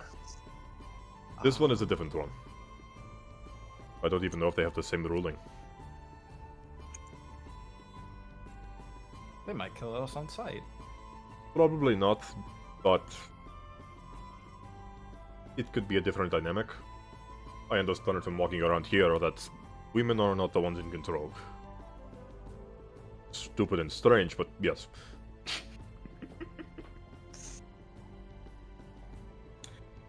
I'm gonna take the 3 more shots that have appeared in front of me. You're up in Zane's room, so that's impressive. There's like a knock at the door. No, there wasn't. There was nothing. It's just there. There's just shots in front of you, and you're like, did she put these here before we came into the room? Like, Oh, God, I love this one. I'm gonna send it gifts. And then I'm just gonna lay back on Zane's bed.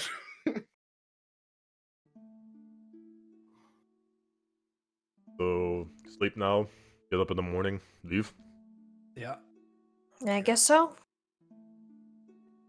Does. Huh? Yeah, sure. Was Zaz just like meditating, like just kind of out of it, just kind of like. I don't get to see a lich. Aw. Zaz is like, maybe I know him. all right, guys, so what are you doing? Alright, everybody get some rest. I'll go to do something. Yep, go downstairs. Okay. So From- before we get to that, Quirin, the other 4, what are you guys doing? For a moment, I think about staying. And then groggily get up and go back to my room. He has to wait for me because I locked the door. Yep. Okay. Jiggling the handle. Zane, what are you doing? Sorry. Going to bed. Okay. Zane's room just reeks of booze. Yeah. Zaz? Gonna go to my room. Okay. Doing anything in particular? Come back to me. Gotcha. Quirin, what are you doing? I'm gonna march downstairs, All right. look around. Why was I here? What was I doing? Ethist? Where are you at? You know that scene in The Office where Angela's behind Dwight? Yep, again? That. Yeah. Ugh, Hello. I have not slept in forever, come on. I know, it's funny. I know, and you keep twisting future to make more fun. No, the future twists me. Semantics. Kinky. I came downstairs, Bill, we are supposed to get paid for fixing that woman. Mm-hmm. Does he sleep there? Yeah. Thank you. Walk out the door. As you're leaving, she goes, "That's not all you wanted to ask me."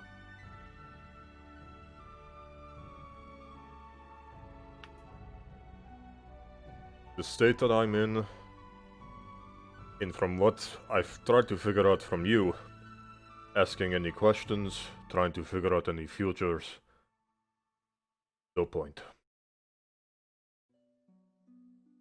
And I don't think you Right. want to say. Depends on what you ask me.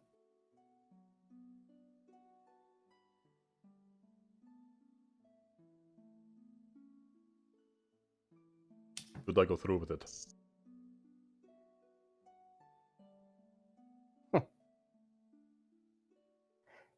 That is the right question.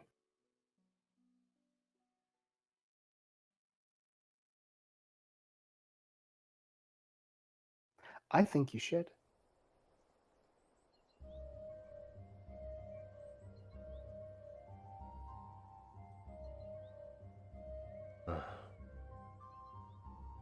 That's what I thought. Have a good night. Walk out the door. All right. Where are you headed? To the old woman's place. All right. At this point, it's like maybe 9 o'clock. You get there in decent time. At this point, Quirin, you're getting real fucking tired. Yep. You get to the door. You see one candle lit. Thump, thump, thump.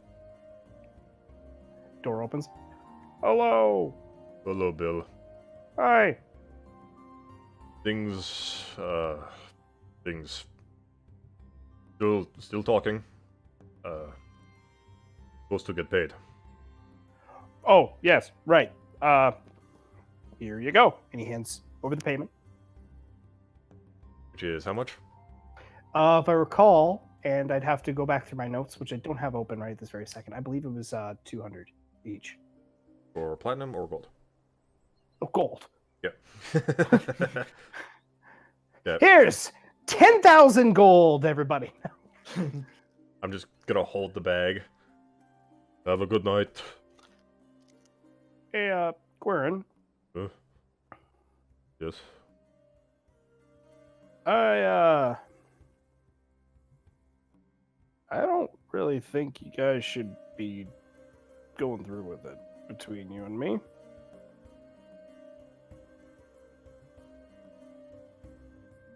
We don't have the luxury of choosing what is good or bad. A lot of what we choose to do good, it ends up bad, and what we choose is bad, it ends up good. Hmm. But this is something that we are discussing, and if you feel this way, I don't think that you should stay in town anymore. Yeah, see, that's kind of the problem. I'm kind of famous here, so I'm gonna try and find somewhere else to live, but, yeah, I'm, starting to think maybe I just, need to hop on a boat and go somewhere. Perhaps a traveling show. Yeah. But, there's enough of those. Between, the fake, gladiator pit thing and then the traveling fuck hut, there's not really a place for someone to come see a play. So I don't know, kind of in a pickle. I know that my mother went to a different continent. Don't remember which one right now. Which one? South? South. There's, was it Simdala? Sounds familiar. Simdala. There's Sarlavar. Sarlavar. That one. Yeah, that's a closer one. Yeah, so if you go that way, look for a gigantic woman, chains on her head. Kind of like me, but more surly. Stop! I can only get so erect? That's... I think Alastair said that. Can't remember. Smart man. I'll give it some thought. It's something. Best of luck, Bill.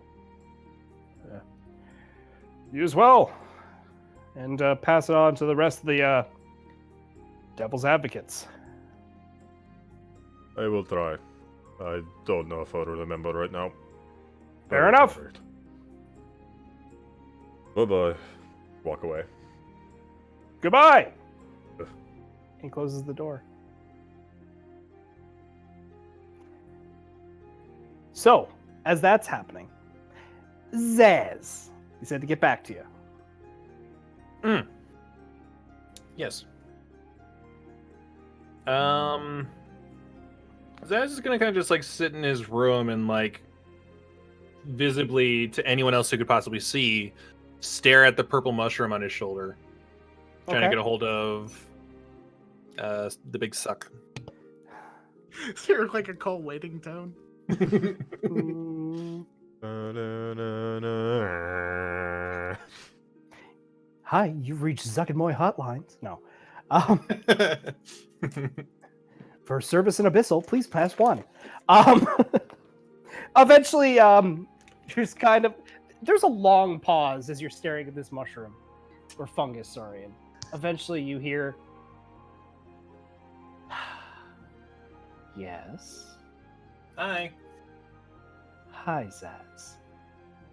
In my defense, you never gave me an established way to really make contact. You've called me. I've never called on you. That's kind of how I like it right now, but I'm here. Thank you. You're How are welcome. you? I'm okay. I have matters down here that are irritating. Mm. How are you? Thank you. I was waiting for that. Mm-hmm. I'm okay. Could be That's better. nice. In fact, that's actually why I'm seeking your assistance. Oh. Mm-hmm. Mm. Turns out there's something on this plane that I very much want. Very much want. I'm going to be coy, but just bear with me for a second. Do you know what lichdom is? I do. Wonderful. How can we go from what you understand with liches and me and just mush them together? That's a very lengthy process. Uh-huh. You do have the time, though. I swear I thought you were going to say you have the touch, and I was going to follow with I have the power.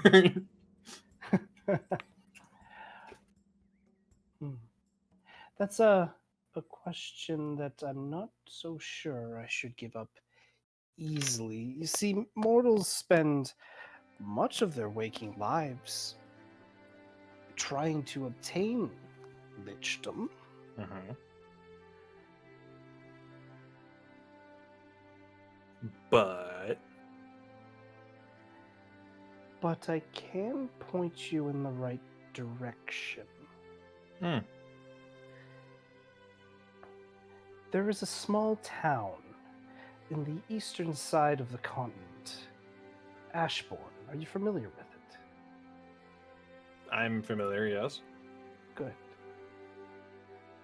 To the south of Ashbourne, maybe 4 days' travel in between Eastcliff and Beach Castle, you'll find a small domicile.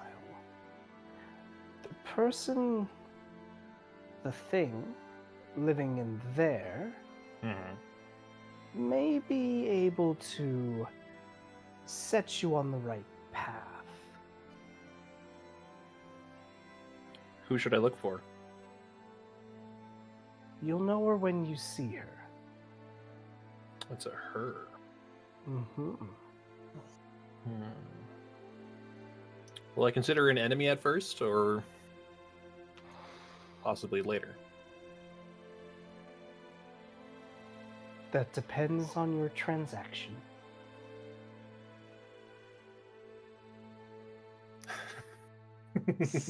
I was about to be like, you're a deity, but I really don't like to talk about my finances. She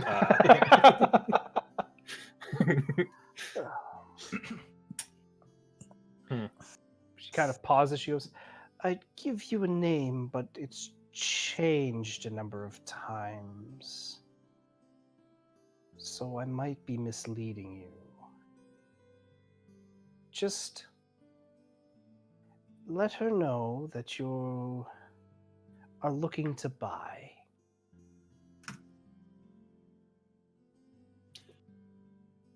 So you want me to go about this area, looking for a woman, seeing if she can sell me lichdom?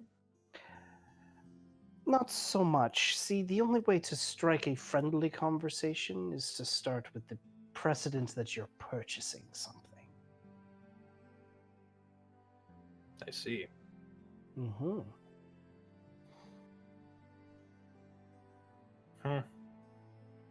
That's probably all you can tell me, isn't it? Unfortunately, yes. I myself know the skeleton of lichdom, though haven't looked into it, as I'm sure you understand. I haven't the need. Yeah, fair enough. If it's no use to you, there's no sense in really looking into it. However, it's definitely something that's piqued my interest. And as another being that seeks power, I think you can awfully attest that it would strengthen me. For a time, yes. However, Zaz, I do need to go. Jubilex here is pressing my patience, so I must be off. I getcha. I really gotta go to sleep. Good time to cut her off. No answer. All right. Going forward, if I ever need to reach you again, should I just do the same, or do you want like a catchphrase? Want a slogan? Here comes the Zuck. Show me that big Zuck. There's a long pause. She goes, "Just do the same thing."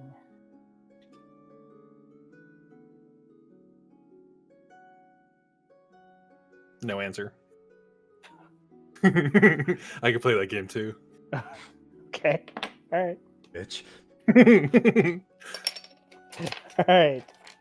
Communication closed. Anything else from you, Zaz? Aside from that, it's pretty much evening now, right? Yeah. I'd say it's like 9, 10 o'clock at night. Yeah. For the most part, we're going to retire for the night. I think 3 of them already have. Yep, perfect.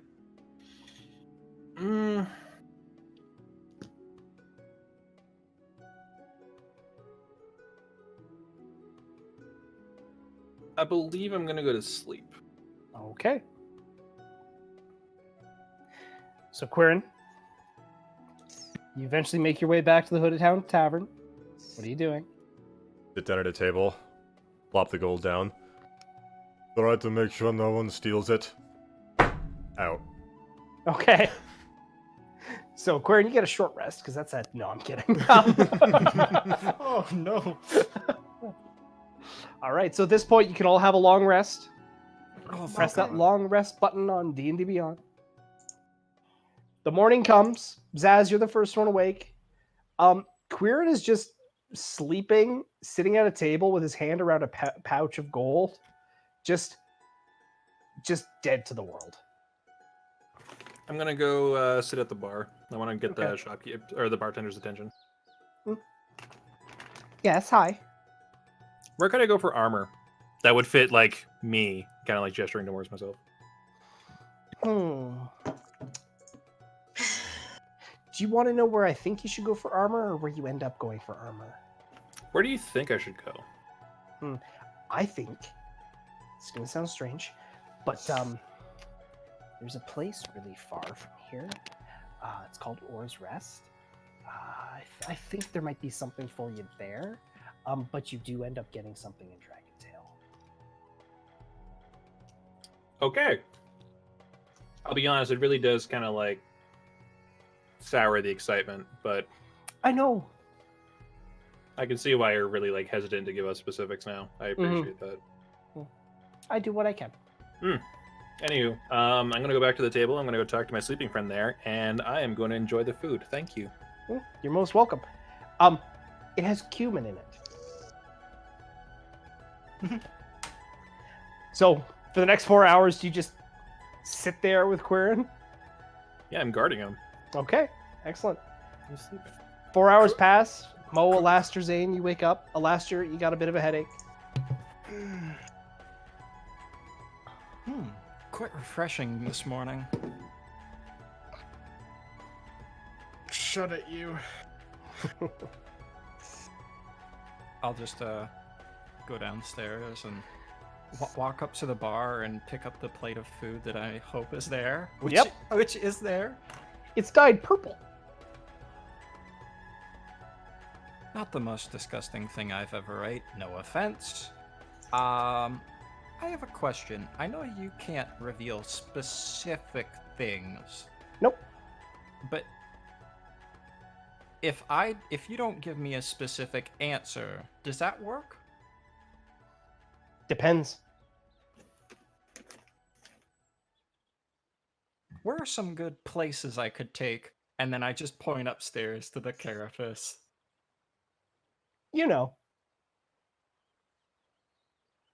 I figured, but Mm-hmm. all the strange magical stuff always ends up back at Mm-hmm. them. Yep.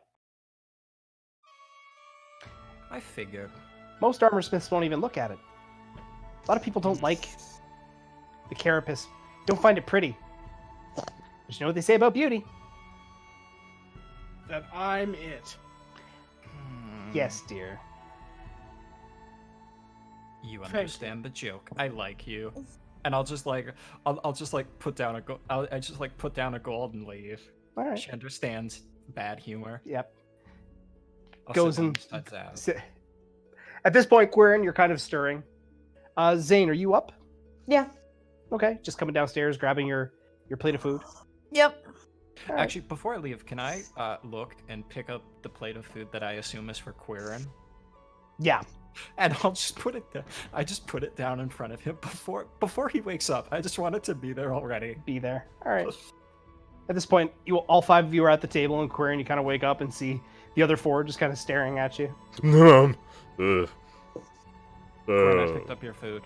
Good morning, sleepyhead. How are you? Why is it purple? I'm sorry? That's mine. The Oh. other one. Oh. Yes. I didn't even realize the joke. He just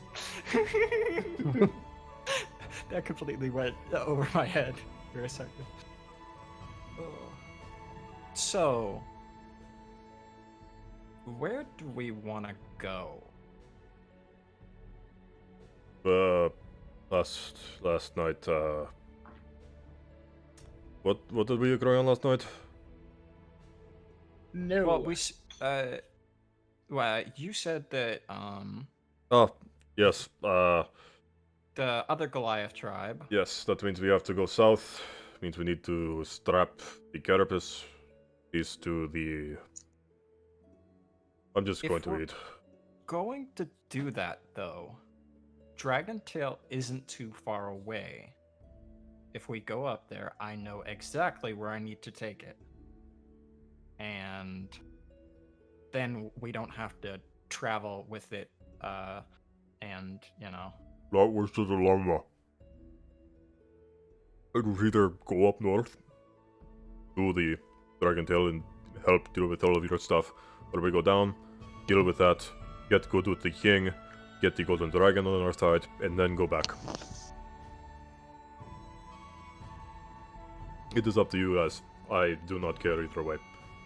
So it's between the king dragon or the dragon tail. King's dragon. I'm good for either. I just want to get out of this place before a couple of liches make more liches. Is that how that works? A lich makes another lich. By And doing then that something one terrible. makes more, and then they reproduce or something, right? No. The fact that a lich is making another lich is strange. All in itself.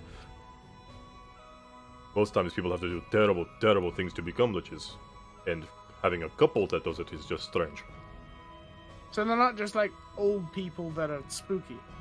The one is now. Alastair, imagine the worst of the worst that a humanoid could become. That's a lich. I'd say more whatever the Raven Queen does to the people that get stuck in her realm. Those are fucked up. Those are the worst of the worst. They didn't get a choice in that. But none of those look like my father, so...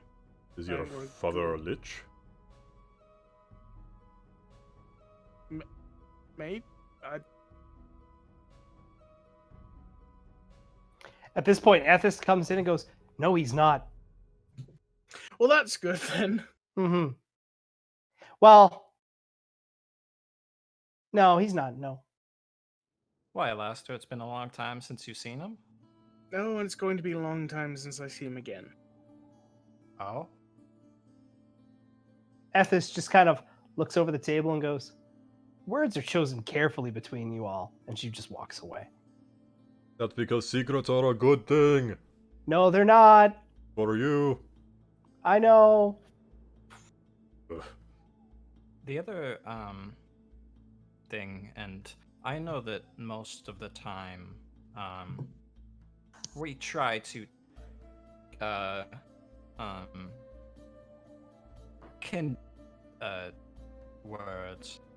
conduct our business based on things of necessity, but if we are also including things of a more personal matter, my vote is Dragontail. Quite like Quirin, I only have one family member left, and that is where she be. And I've been wondering if my house is still around. Oh, we can go visit the little girl. What was her name? You know, the white Avandra, thank you. The white-haired one. The one Creeps that squirring out. that doesn't like her? Us? I mean, she liked me. It's also possible that whatever this mysterious organization is, if they operate under the banner of the king, they might operate in that city. Oh, they'll If it's definitely operate there. It's just if us it's a- doing a favor for them. Yeah, which it could. I don't know. Who do you think has faster transport? Because if we go to one, do good, they might be able to get us to the other one faster. Well, the only transport we have is wagon. Right. Us currently. Do you But know of a different form of transport? There's magical. Yeah, I'm sure that. Also, depending on, see, this is the thing, Corin. I don't know what sort of resources my family still has. It could be possible that things could be made easier by going there, or it could I could be as poor as a cleric. I'm not trying to say no either way. I don't care. I know. You could always meet the king. But then audiences are hard too. What about you, Zaz, Zane? Dragontail. Dragontail. Zane? Yeah, let's do it. Alright. Now, first off, get the carapace downstairs. Zane, Hmm. you can turn people into creatures. Can you turn things into other things? DM, can I do that? I don't know. Polymorph is creature. Yeah, polymorph wouldn't work on a piece of a creature. I'm just I trying to wouldn't know think that, if. though. While everyone's talking, I'm just going to get up from the table and go upstairs, and I am going to get the carapace and drag it to the stairs and try and ride it like a toboggan. Really? Yep. Actually, he got it out, so he might be able to know how. Or we got it in. We would so be he able to might- hear him getting it out of the door. I'm just gonna try and like brute strength it out. Alastair, make a strength check. Can do. I'm glad it was strength and not intelligence. Sorry, buddy. I had to Oh no, he's shown his intelligence just this second. 24. Alastair gets up while you're all talking. You hear a followed by a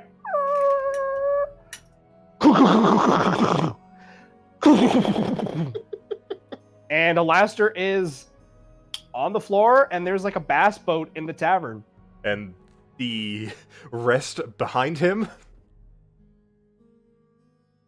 Like what? The like the stairs? banisters, the railing. Oh, just fucking demolished. That was I'll awesome. I will just walk up to the where I assume Ethist is sitting at like the bar or whatever, like the little bar things. Mm-hmm. And I'll just like start putting platinum on the fucking on the counter. Just be like, I'm just trying to do mediocre mental math. Yep. She goes, "Oh, that's all right. It was gonna get ruined in a tavern brawl in 3 days anyway." I'll just like, I'll leave 5. I'll just like put 5 down just for like, inconvenience. Money's always good. Well, I figured that problem out, and I got it done quickly. So, shall we load up and head out? Yep. Alaska, just 1 second, and I'll just like pull my bedroll up, because I assume, like, even though we never speak about it, we're those people in school that always carry their bags around. Yeah.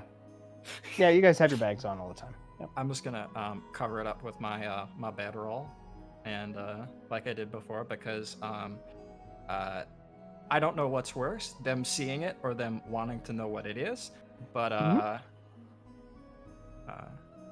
precautions are better. All right. All right. So, what are you guys doing? Dragon tail. Loading up the cart and heading to Dragontail. Yep. So the Devil's Advocates, having decided that Swordbreak is probably just better dealt with by getting out of Dodge, loads up their rickety cart that they purchased in Ashbourne and heads to the northwest exit of the city. You all look at the Avalair stronghold as you pass through the gates and find yourselves now on the road to the continent's namesake. And that's where we're going to end tonight's session. Hey. Interesting decision, everybody. Well, thank you all again if you've stuck with us this far into the stream. I know it is late on a Sunday night. Hopefully everyone's doing well, sticking through it. I know the world's on fire. I know it's been a rough day in Canada today. So please stay positive, and we'll be here next week. Same Dragon time, same Dungeon channel. And as always, bon nuit. Bon nuit. Bon nuit. Bon way. Bye. There it is. He's always the last Yeah, I know he is. Hate you.